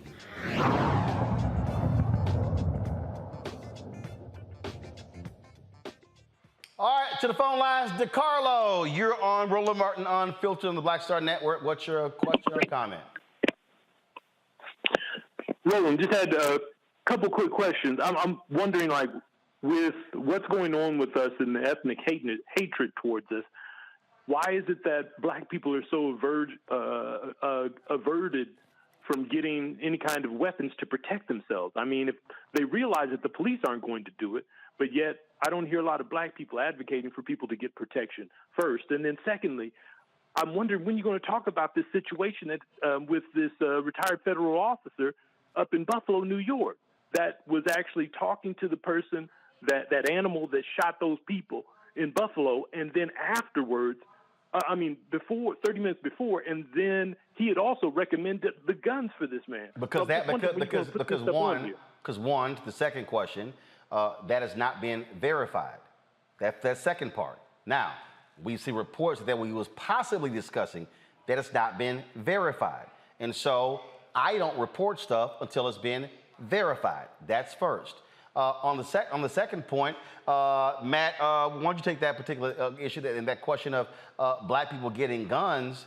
Again, if you look at a lot of these mass shootings, you can have guns, but if you're happening in school, that gun ain't helping you. Matt, go ahead. Well, I'm not talking about it in school. I'm not talking about it in school, though. I'm talking about why is it like for residential, for, personal, because those are the things that are going to protect us. Because remember, just like you had mentioned earlier with Tulsa, they had weapons to fight back, because if they didn't, it would have been even worse. So I don't understand why we as black people aren't telling our black people, look, get a permit, get yourself something and be able to protect yourself. Well, here's the deal. There are people who are doing that. You have seen a great increase in black gun clubs over the last number of years. Those things are happening. Me personally, I have no interest in guns. Never. A gun was never in our house. So no. I'm just simply explaining to you. For me, but Matt, go ahead and take that because you saw you want to comment on that. I was just going to say I'm glad somebody asked this question, because Rob Williams was advocating for this in the 1960s, telling black people to go get guns before he defected to Cuba because he became, a political pariah and people were out to get him. I mean, the point is there's precedent for that. And there are a lot of people who would say that. In fact, a friend of mine from college has a booming business in Virginia where he teaches people how to not only arm themselves, but how to properly use weapons. So there are black people that are doing that. Now, I think the corollary question to that is what's going to be the societal response? And we already know the answer. If black people in droves start arming themselves, I guarantee you gun control will come much faster, and it will be much more robust when you have, a large percentage of black people arming themselves. But to answer your question, there are a lot of people who already say that and who are already proponents for that. But what I do want, if people are going to be out there and they're going to be getting guns, please, what cannot happen is what we saw the other day, where a black woman was passing her purse across somebody, gun goes off, and shoots someone there. Folks have got to, if you're going to go get guns, take classes, have gun safety, have locks in your homes that require your fingerprint or a code to actually get your gun. I know there was a prominent black photographer in Detroit. Her now deceased husband, he was a big time UAW official, was cleaning his gun. Guess what? Gun fires, hits her. She almost got killed. So if people are going to get guns, practice gun safety, because the stories of children and adults being killed by people mishandling guns or thinking that no bullets are in them. So here's the deal: if you're gonna do it, be safe in doing it. That's what you got to do. But I appreciate you saying that, but I wanted to say one last thing. Remember this. In 1680, they had the enslavement code. But before they put that in place, the first thing they did is they said you couldn't have a weapon. Before they took away any kind of rights, the first thing they said for black people is you can't have a weapon. And the weapons back then were for hunting. That was to sustain yourself. So always remember, have a weapon, because at some time they may come for it, and you want to make sure that you have something. If that's what you desire. I appreciate it. Thank you so very much for your phone call. Let's go to Frank. Frank from Chicago. Hey, Frank, how you doing? You're on Roland Martin Unfiltered. Hey, brother Roland, how you doing? I'm from West Side Chicago. All right. So I ain't from the suburbs now. I heard your show. I listen every day. Hey, brother Roland, you know what I'm saying? I'm not even waste my time saying how great we are. Grateful for you and all your panels. But listen, if Joe Biden don't stop, I love the speech he gave yesterday. I was with it, and I'm glad he started pointing out the Republicans are blocking and they are do nothing. Roosevelt had the same problem. But what he did, he let the people know on a consistent basis that you got to get rid of this do-nothing Congress, okay? And they came out and gave him a clean sweep. Joe Biden got to stop being as weak as Jimmy Carter and start being as strong as President Roosevelt and get the turnout, from here to election time, and get rid of these do-nothing Republicans out of these seats. He also needs to point out the Democrats, the two that are blocking us from going around the Republicans. I would love to have heard him do that. So my question with you, Roland, you know what I'm saying, out of great respect, is the way you rolled Nancy Pelosi, and I stopped donating her behalf, but I didn't heard her right. Until you go on Roland Martin show, I'm not donating no more on your behalf, Ms. Pelosi. I still love you, but I donate annually and regular every month. But what about Joe Biden himself, Roland, and Brother Roland, and Kamala Harris? Because the stuff you laying out is great what you now, and you be spot on, but how good is our messages getting to the top? Okay, President Obama went on, he did interviews on shows, okay? You having a hard time getting Joe Biden, just riding him, or Kamala Harris to come on your show, Roland, so we can talk to them, because is our message isn't good enough to reach these people, to reach the top? Yeah, Kelly, I think he makes, first of all, thanks for your phone call. I appreciate it. Kelly, he makes a great point. The story that I read earlier today, it was quite interesting, Kelly, because it said that, Biden had done a couple of interviews with digital creators in the last 2 months. In 2 months? Might want to do a little bit more than that. Yeah, this goes back to our conversation earlier about the Biden administration's communications team as a whole just going all in when it comes to communicating with the people. Like right now, it feels like they're resting on their laurels and kind of expecting people to understand and just know by osmosis or something that all the good work that they're doing. But if you're not out in the community by way of grassroots, digital, social, what have you, if you are not in people's faces with the information that you want people to know, we're not going to know it. And that's really what you're seeing out there in the marketplace right now. We don't know about the jobs, the good news about jobs and the good news about what you're doing with baby formula and trying to get things back to normal again. We know that gas prices are astronomically high. We know that I cannot afford groceries at the same rate that I did 2 months ago that I can today. I know that, my paycheck is not going as far as it used to. And there's no recourse for that from the Biden administration. At least that's what it's looking like in their communication scheme, right? So until they fix that, it is going to be a tough road to November as far as getting people, galvanizing people to the polls to make sure that this administration not only stays in, but they have the help that they need via Congress, because that's really the election base that we're worried about right now. We need a higher majority in both the Senate and the House in order to get anything done. Otherwise, we're going to keep having this issue until there's another president or another major crisis that will polarize the country yet again. All right, folks, let's go to Buffalo. Marty Davis is calling from Buffalo, New York. Marty, you're on Roland Martin Unfiltered. Good evening, Roland. I just wanted to give you a perspective from a person that lives on the east side of Buffalo, All right. about a mile from where the shooting happened, and I wanted to give you some updates. First and foremost, thank you for the breakdown about the charges of Peyton Grandin. John Flynn came out yesterday. He was arraigned in court, and John Flynn came out yesterday, and he explained everything that he did, and you were 100% on the nose. He said that one first-degree murder charge could have stuck for all of the shootings, but out of respect and dignity for each individual person, he named them all on the arraignment. So that's the first thing. So that was a good thing. Also, with the Chris Jacobs situation, you are 100% right with that. And now there's talk of Carl Palladino taking his seat, and he's Buffalo's version of Donald Trump. Yep. They're besties. So he said some awful stuff about the Obamas when they were in office and had to resign or step down from running for governor. So that's a real poo-poo show.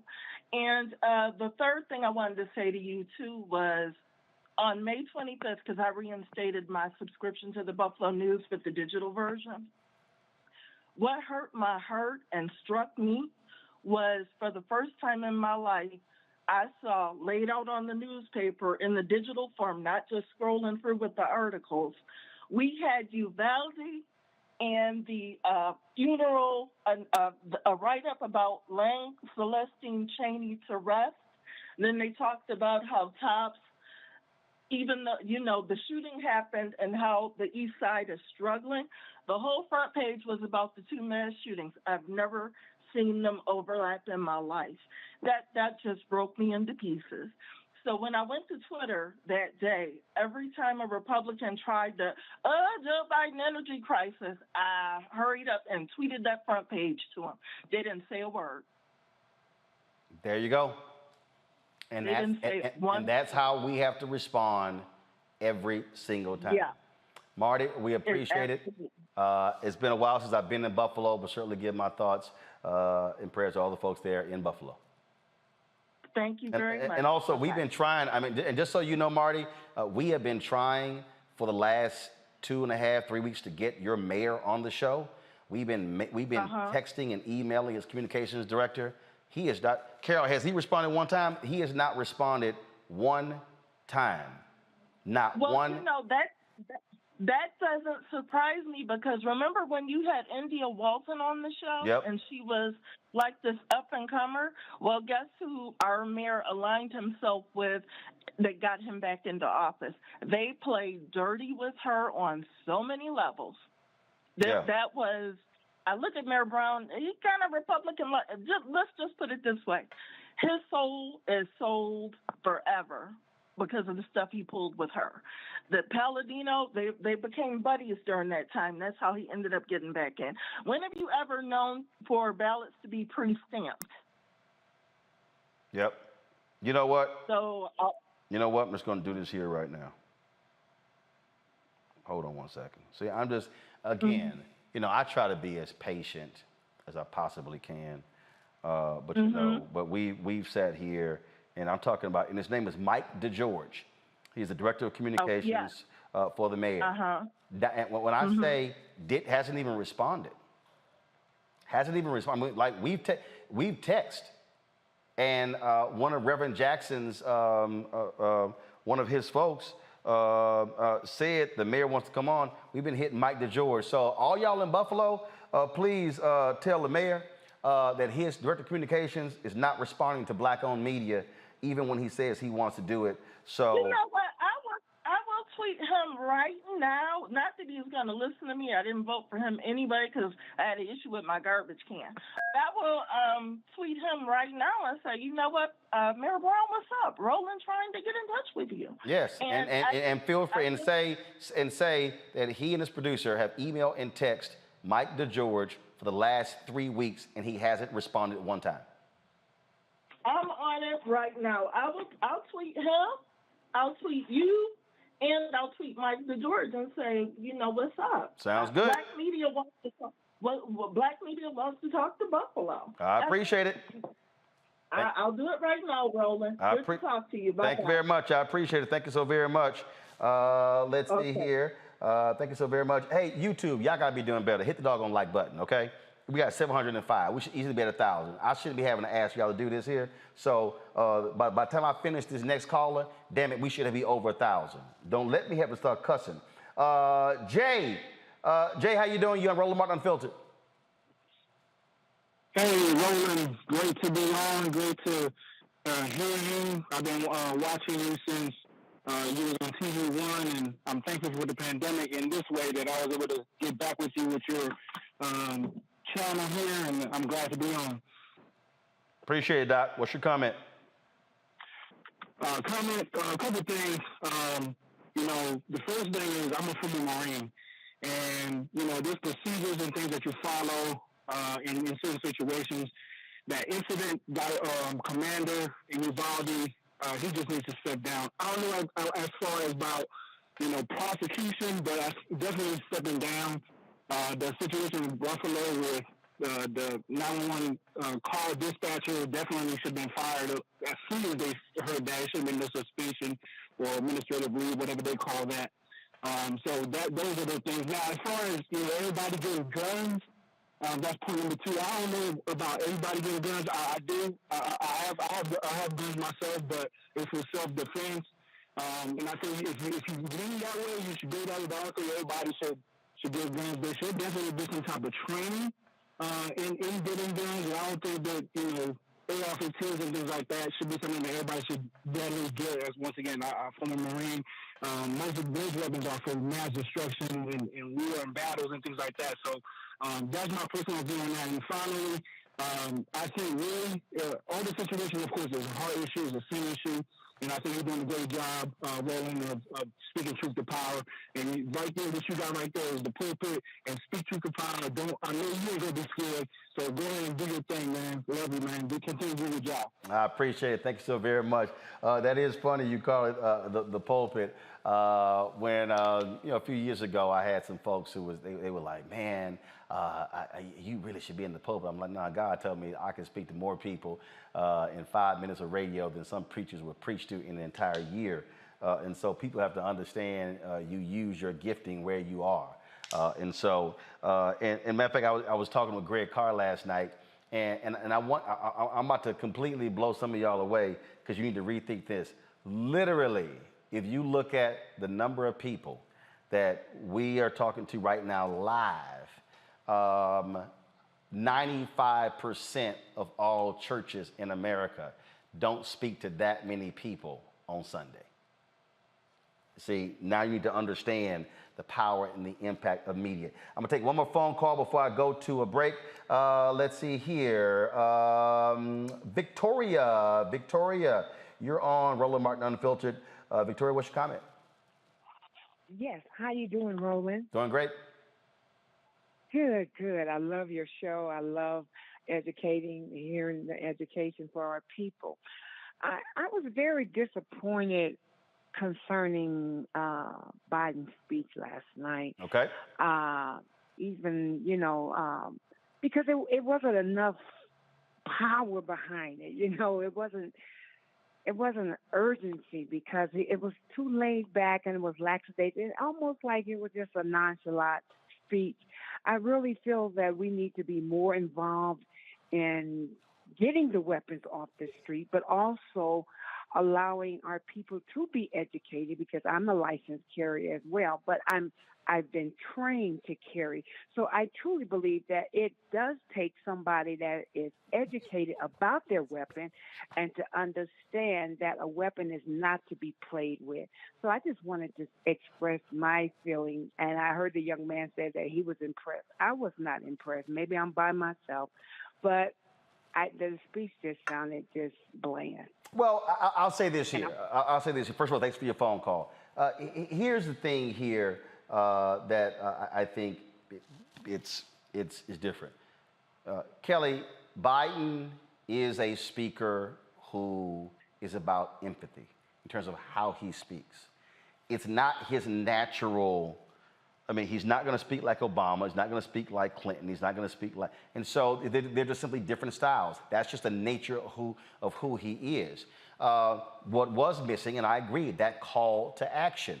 And what was interesting, I was reading a story today, and it talked about how his White House is so careful when it comes to the Hatch Act that they don't want to run afoul of that. They even I text some other people and I said, look, y'all, part of the problem you're dealing with here, Republicans, they didn't give a damn about the Hatch Act. They didn't care about politicking. Their whole deal is we'll ignore that. And so part of this deal is this: Democrats and Biden, they want to do things the right way, the proper way, how it should be done. And I'm like, look, you playing against some cats. They ain't playing by rules.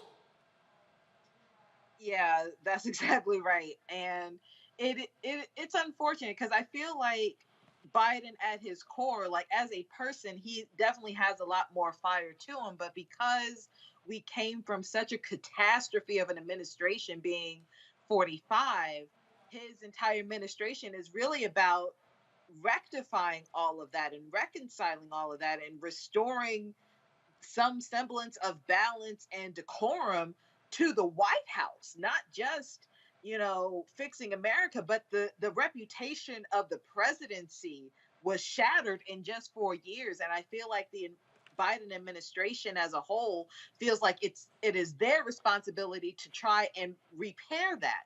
And to an extent it is, but to a large extent it's not, because if our reputation is as strong as we portray it to the world, all of that isn't really necessary. You just need to do your job. And right now, your job is to give us a call to action so that we can at least see you as president looking like you're doing something. Not saying that you're not doing anything, but without a call to action, everything you do sounds passive and appears passive to the American people. So you're right. The speech that I saw last night last night, it was very typical Biden.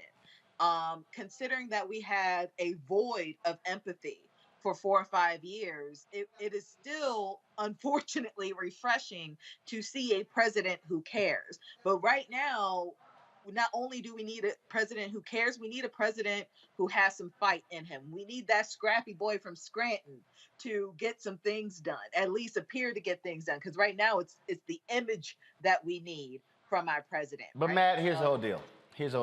Okay? Biden kept talking about after Trump how the Republicans were going to. That is gone. And so, we never hear the phrase the loss of innocence. That America is gone. That is gone. There is no Republican Party of 1990 or 2000. There is no compassionate conservatism of President George W. Bush. It's gone. And it ain't coming back. It's not, nor is the adherence to any kind of value or moral system. And I didn't get a chance to watch the speech last night, but I think Ms. Miles hit the nail on the head, because I think the urgency that we hear from the president and that we hear from the powers that be has to be commensurate with the issue that we're facing. And even if that's his style, we're past the point of trying to communicate empathy. I mean, when 19 kids get murdered in a school tragically and the whole world watches it basically in real time, that's the time where you come out and you beat the bully pulpit. So, we're at the point where we can't have the niceties anymore. And I know he was a senator for a million years in an erstwhile age, but in the current day, you need fire and brimstone, because that's what we're facing. We're facing a public health crisis where our impotent Congress, to use your word, is not doing anything and is telling us they're not going to do anything, at least a good portion of them. So we're past the point. That's not America anymore. And the America now demands that you beat the bully pulpit and let us know what you're going to do to fix this problem that endangers us. It ain't coming back. Got to go to break. We come back. Education Matters segment. We'll still take more of your phone calls on the flip side as well. And so we're going to get to those. You're watching Roland Martin Unfiltered on the Black Star Network. Don't forget to download the Black Star Network app on all available platforms. We want to hit 50,000 downloads. Apple phone, Android phone, Apple TV, Android TV, Roku, Amazon Fire TV, Xbox One, Samsung Smart TV. And please, your resources make it possible for us to do what we do. We don't have millionaires and billionaires sending us money. And so trust me, we survive on those $1, $5, $10, $20, $50 y'all send in, and we appreciate every single dollar in doing so. Send a check or money order to P.O. Box 57196, Washington, D.C. 20037-0196. Cash App is $RM Unfiltered. PayPal is R Martin Unfiltered. Venmo is RM Unfiltered. Zelle is Roland at RolandSMartin.com. Roland at RolandMartinUnfiltered.com. We'll be right back. On the next A Balanced Life with Dr. Jackie, we're talking all things mental health and how helping others can help you. We all have moments where we have struggles, and on this week's show, our guests demonstrate how helping others can also help you. Why you should never stop giving and serving others on a next A Balanced Life here on Black Star Network.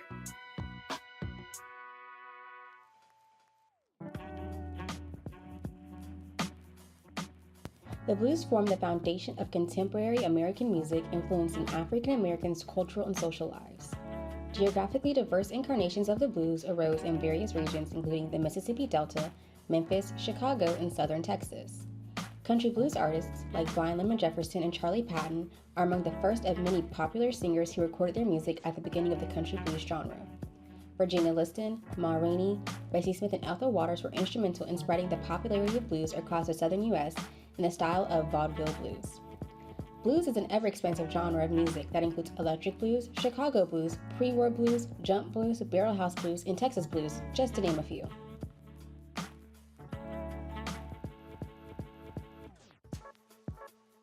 Hey, I'm Donnie Simpson. What's up? I'm Lance Gross, and you're watching Roland Martin Unfiltered.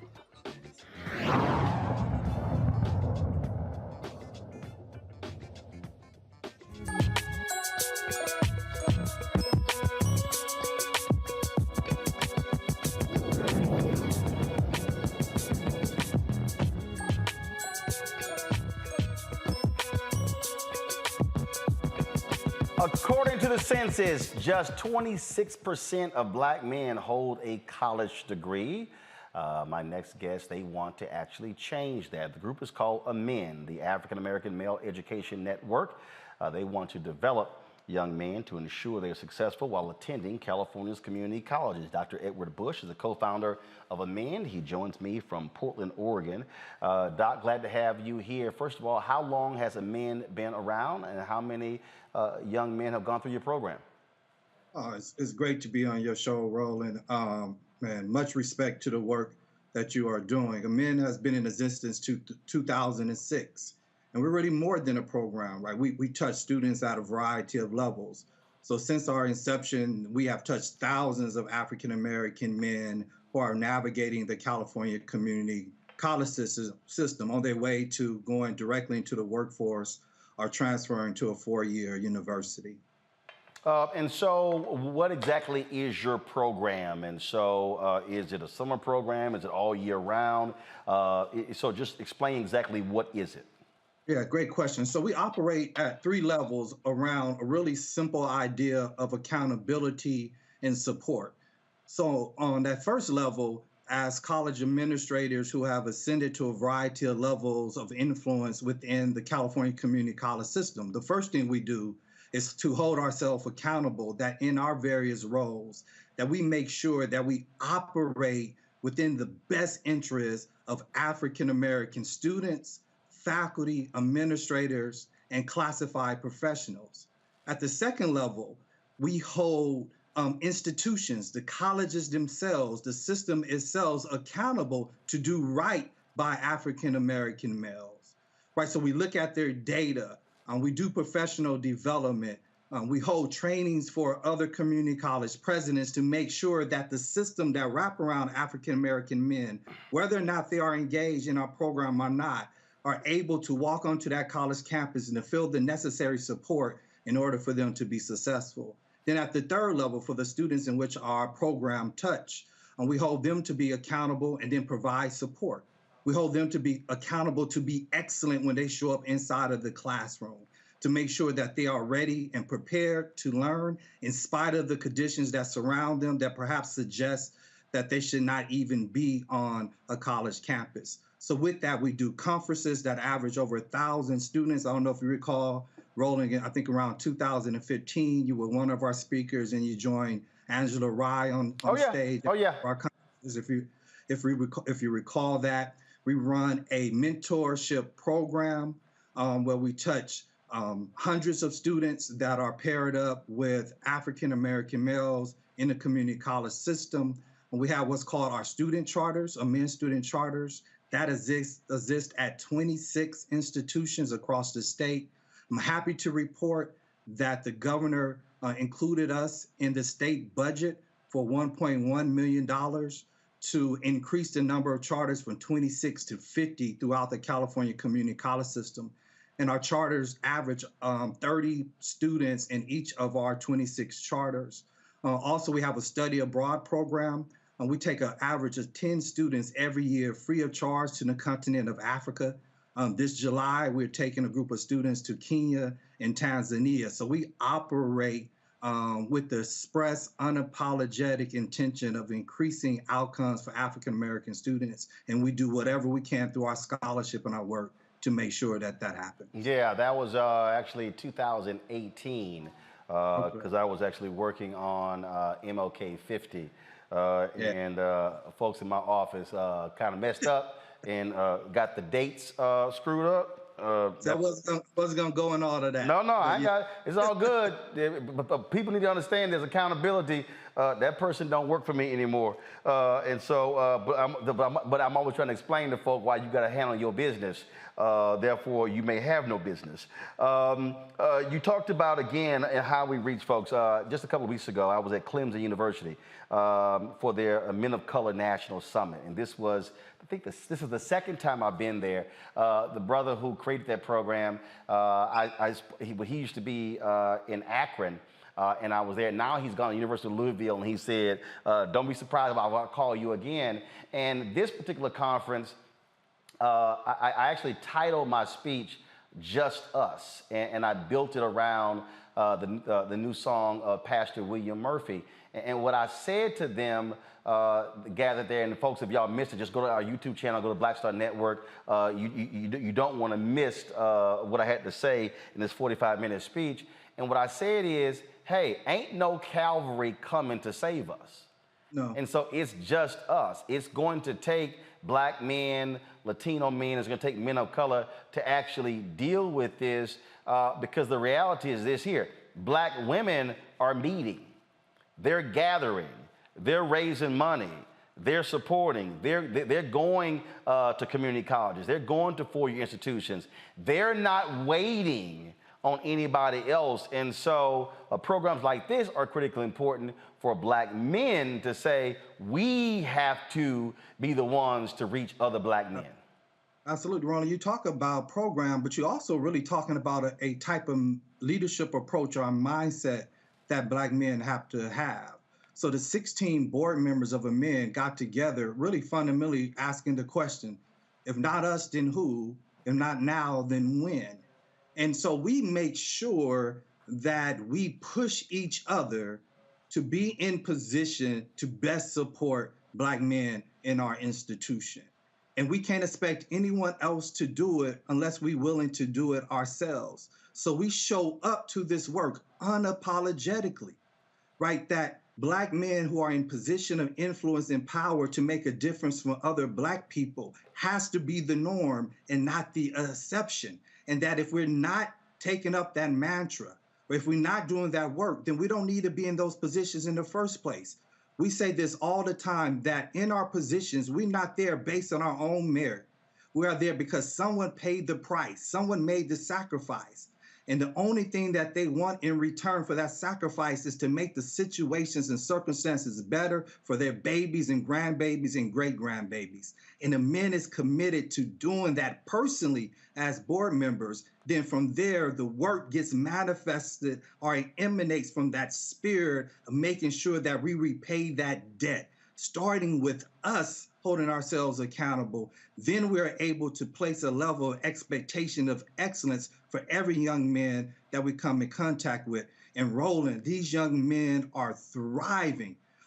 Many of our students come to us formerly incarcerated, absent of having a high school degree, earning their GEDs while enrolled in community college, given the support and mentorship, someone telling them that they can be excellent and expect that for them. Our students are transferring to UCLA, Berkeley. We have a student that just graduated for the Harvard Divinity School with honors, with his master's degree, right? These are the stories that are happening based on our work that we need people to hear, not to shine light on the men, but for folks to know what is possible when Black men step up to this responsibility and say, I got you. Questions from our panel. Michael, I'll start with you. All right. Well, look, Dr. Bush, this is great what you're doing, man. I really appreciate this. So I just had two quick questions. One, I've done a lot of work with community colleges in the past. What are some of the majors or certificate programs that are very popular with your students in this program? And then also, what role does African American history play in trying to combat the negative stereotypical images that a lot of African American teenagers and young adults have that are projected to us by the media? How do you combat that as well? Okay. California community colleges are open access institution. The California Community College is the largest system of post-secondary education in the nation at 1.8 million students. Pre-pandemic, it was 2.1 million students. And so with the fact that it's open access, students come to us for a lot of different educational goals. And so because of that, you will see students spread out through a variety of whether career and technical education or general education, and our students are across the board.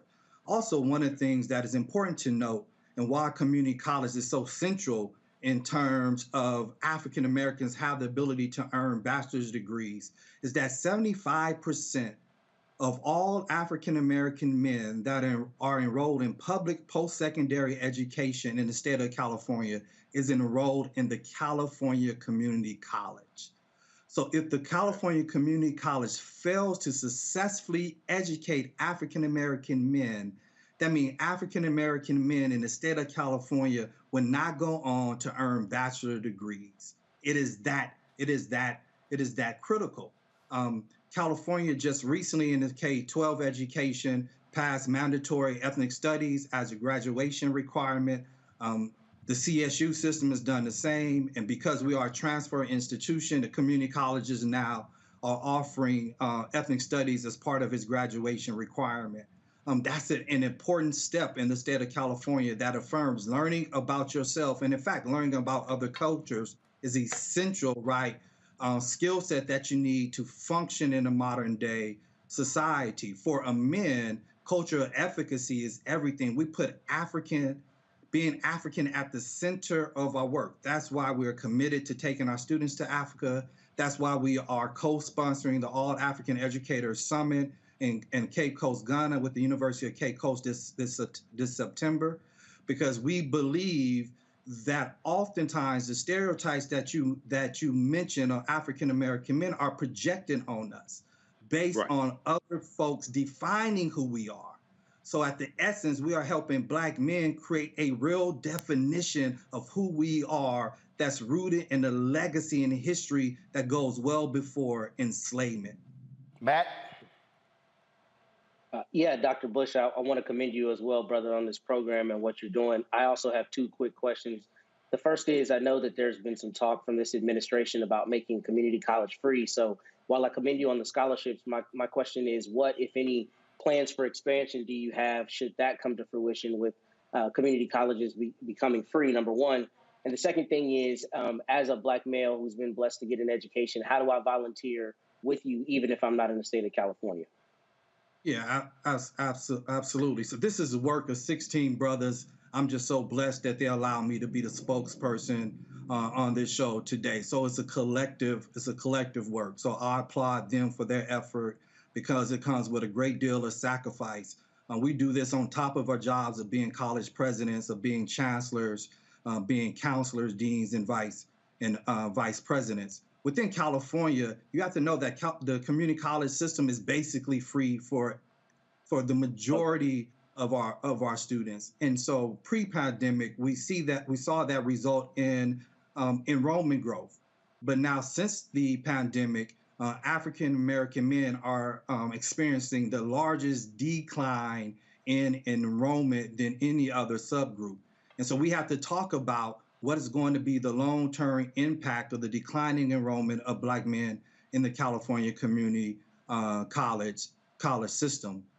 If those who are interested in being a part of the, learning more about the organization, volunteering for that, go onto our website, MEND.org.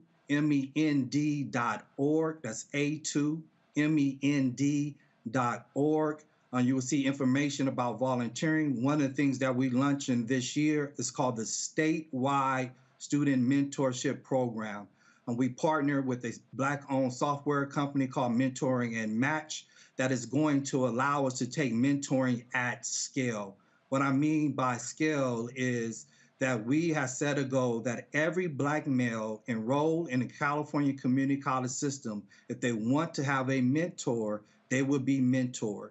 And so we need folks to go on, if you have a .edu email, you could sign up to be a mentor, because literally there are thousands of Black men enrolled in the California community college system. And so we need folks to go on, sign up to be a mentor. So when we launch, that there's mentors available for these Black men who are navigating this system of education. Kelly.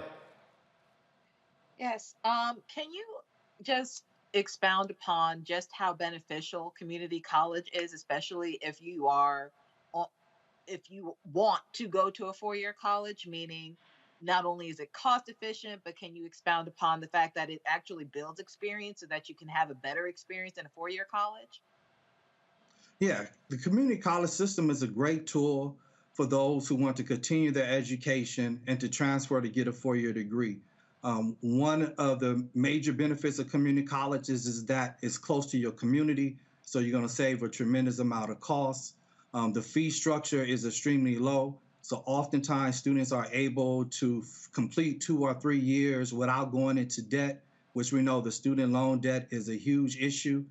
Students still have the ability, if it's their goal, to get a bachelor's degree in the 4 years from whatever institution. That is still possible to do that by starting their first 2 years within a community college system. But I also think it's important to say that the community college system has an enormous potential, but there's also some enormous problems that exist within the community college system. And that's why AMEND exists. African Americans, when you look at all of the major student outcome indicators, find themselves at the bottom of the numbers of the percentage of students who transfer, at the bottom of the number of students who graduate or receive certificates. Often takes Black students longer to earn a 2-year degree, taking as long as 4 to 6 years for students to complete. Based on how the system is structured, they're less likely to encounter a faculty member that looks like them. So the community college has the potential to be a great tool. And many community college students have gone on to successfully navigate. But for Black male students, it's often in spite of as opposed to because of. And even though I'm a college president, I do everything I can to make sure that our Black students have the experience and support necessary to navigate. But I also would be disingenuous and say that the structure needs to be held accountable, and that we have to look at the community college system and how they are treating African-American students the same way we monitor in the K-12 system. All right then. Well, look, we certainly appreciate the work that y'all are doing. It is critically important. And so I look forward to being back on the West Coast, talking to those young men, Dr. Edward Bush. If people want to know more, go learn more about AMEND, where should they go? Go to the website, a2mend.org. That's A2, MEND.org. All right, then. Thanks All very right. much. We certainly appreciate it. Thank you so very much. All right, folks, when we come back, some breaking news that we'll share with you that we're just getting in, and we'll share that as soon as we come back right here on Roland Martin Unfiltered on the Black Star Network. I'm Dr. Greg Carr, and coming up on The Next Black Table, we're speaking with Dr. Lucius T. Outlaw Jr., master teacher and philosopher. He takes us on his journey to discover and celebrate Black philosophy. From my undergraduate years at Fisk all the way through my PhD, I was never in a philosophy class where I had a professor who was a person of African descent, nor a sign of text written by a person of African descent, ever. How he pushed back at those who said there was no such thing, and got us all thinking about what it means to be Black. That's on The Next Black Table, exclusively on the Black Star Network. You know, he brought his own sound. So when you have an artist that creates his own sound, like Earth, Wind & Fire, Stevie, you know, they come in, the Beatles, they create their own sound. He kept reinventing himself. He wasn't afraid to change instrumentations or not use drums or not use bass or use the Lynn machine or use real drums or use, you know, pots and pans. It didn't matter. It's just like he wasn't afraid to, the sound was different every time he did an album, completely different, you know? And the things that he wrote about, it was things that he felt he needed to speak about. So a lot of honesty, you know, whether he would admit to it or not, there was a lot of honesty and a lot of things that were real to him. When he gave, you know, I think for me, he is my favorite, my #1 favorite guitar player in the world. He was. He played with, I mean, and especially I loved me playing drums with him, he and I playing together. When I played drums, it was a whole nother thing. And I just think that he reached people in a way as an artist that he reached you because he was, again, honest in a way that he said it a million times, but he wasn't trying to write the next Purple Rain. That was already what it was. Right. I can write that. That was that one time thing, Right. but it's never going to happen again. So why would I write that again? Then it's not special anymore.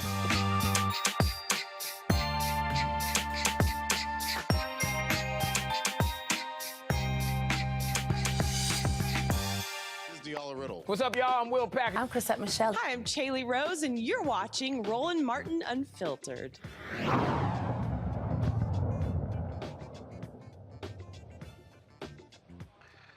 Folks, we've got some breaking news to report that is actually some sad news.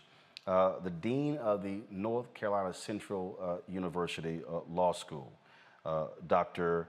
Brown C. Lewis, was found dead in her hotel room Thursday in Colorado. She was attending a conference there. She was about to celebrate her second-year anniversary there. This is the statement that came from the Chancellor of North Carolina Central, Johnson Akinleye. He said her vision was clear from day one, and leading the school is one that provides unique opportunities for diverse, talented future attorneys to be practice-ready practitioners. You might recall she was here on Roland Martin Unfiltered providing analysis when we were covering the Judge Ketanji Brown Jackson confirmation hearings. This is what she had to say when she was on the show. Thing about the pornography and the fact that she is being penalized for doing her job.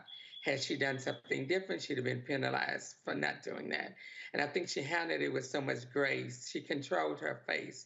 Because as Black women, we speak not just with our voices, but with our faces, with our hands, especially our hands. And I think that she did a wonderful job of working within the system. You're right, recognizing that she couldn't say exactly what she thought. She couldn't show what she thought because she has an objective, and that's to get on the Supreme Court to maybe make a difference and maybe make things better for people who look like her. So I really appreciated her calmness, her posture, her temperament, and that she really did not go there with them. And she was polite, even when they were impolite. So I really, really appreciate that. But it goes to your point, what we're saying is that she's reacting to the world in which we still live, where we always always have to prove ourselves. I would have to be careful not to become that angry Black woman to sustain and control our emotions in such a way. And not necessarily fair, but it was just what it is and what we are now. This was a part of the statement that came from the university chancellor based upon something that she wrote in March of last year. The key value I want to imprint on the law school is overcoming the impossible through hard work, perseverance, and tenacity. It is important to overcome adversity and realize that you can accomplish any goal, even if you do it in bite-sized pieces. I'm one of 12 children from a family in a small country town in Louisiana. I grew up knowing that you have to persevere, overcome adversity, and keep pushing forward. Likewise, NCCU School of Law is one of only 6 HBCU law schools in the country. We're the underdog pushing forward. And this is the image that they actually posted there of Dean Brown Lewis. I had an opportunity, Matt, when I was traveling through North Carolina. We were covering the primaries. I had an opportunity to drop by the law school drop by the school.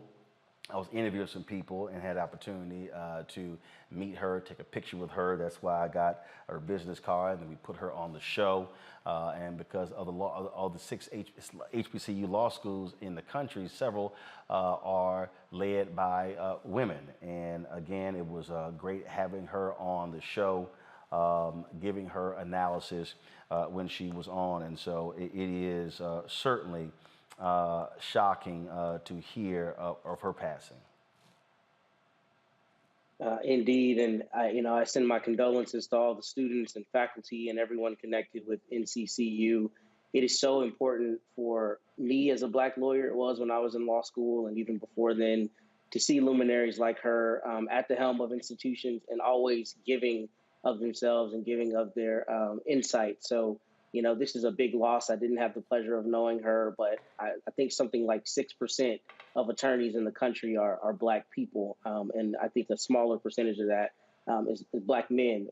With that being said, I really commend her efforts, and I hope that NCCU, everyone connected to her, finds peace.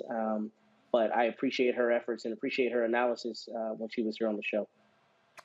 Again, the university has not provided any additional details with regards to her passing, and so we certainly will provide more of that, folks, when we find out. Again, the dean of the North Carolina Central University School of Law, Dr. Dean Brown C. Lewis, was found dead yesterday in her hotel room in Colorado, where she was attending a legal conference. And again, one of several women who, leading law schools across the country. And so we will share more details about you, and certainly our thoughts and prayers go out to the North Carolina Central Law School family, as well as the university at large. Folks, that is it for us. I want to thank Kelly, Matt, and Michael as well. To the callers, we're going to be doing more calls next week, so I cannot get to all of you, but certainly news changes, and that's how it happens all the time in this business. So again, thank you, our panel. Thank you so very much. Let me also thank the folks who have been supporting us during this show. There have been people who have actually been giving while we've been live on the air. And so I want to thank those folks to do so. Daisy Mack, Victoria Miles, Anthony Mosley, Tommy Williams, Fayetta Sawyers, Rendo Chambly, and let's see here. There have been a couple of more I saw. I know I missed one of them. So I want to thank all of them for giving. Of course, every Friday we also list our donors to the show. There are more names that we're adding. I've got some of your emails. Some folks have sent checks. We're adding those names as well. If you do not see your name, please simply shoot us an email at info@rolandmartin.com, and we will certainly add it to that list. So thank you so very much for everybody for watching. I will see you on Monday right here on Roland Martin Unfiltered. Check out social media this weekend. I'll be traveling to Las Vegas tomorrow. Anita Baker, of course, she's on her farewell concert to us. It's been going on for like 3 years. So I'll be in Vegas with Miss Anita Baker tomorrow. So I'll be sharing some images from her concert tomorrow. So I'll see you guys on Monday right here on Roland Martin Unfiltered on the Black Star Network. Holla!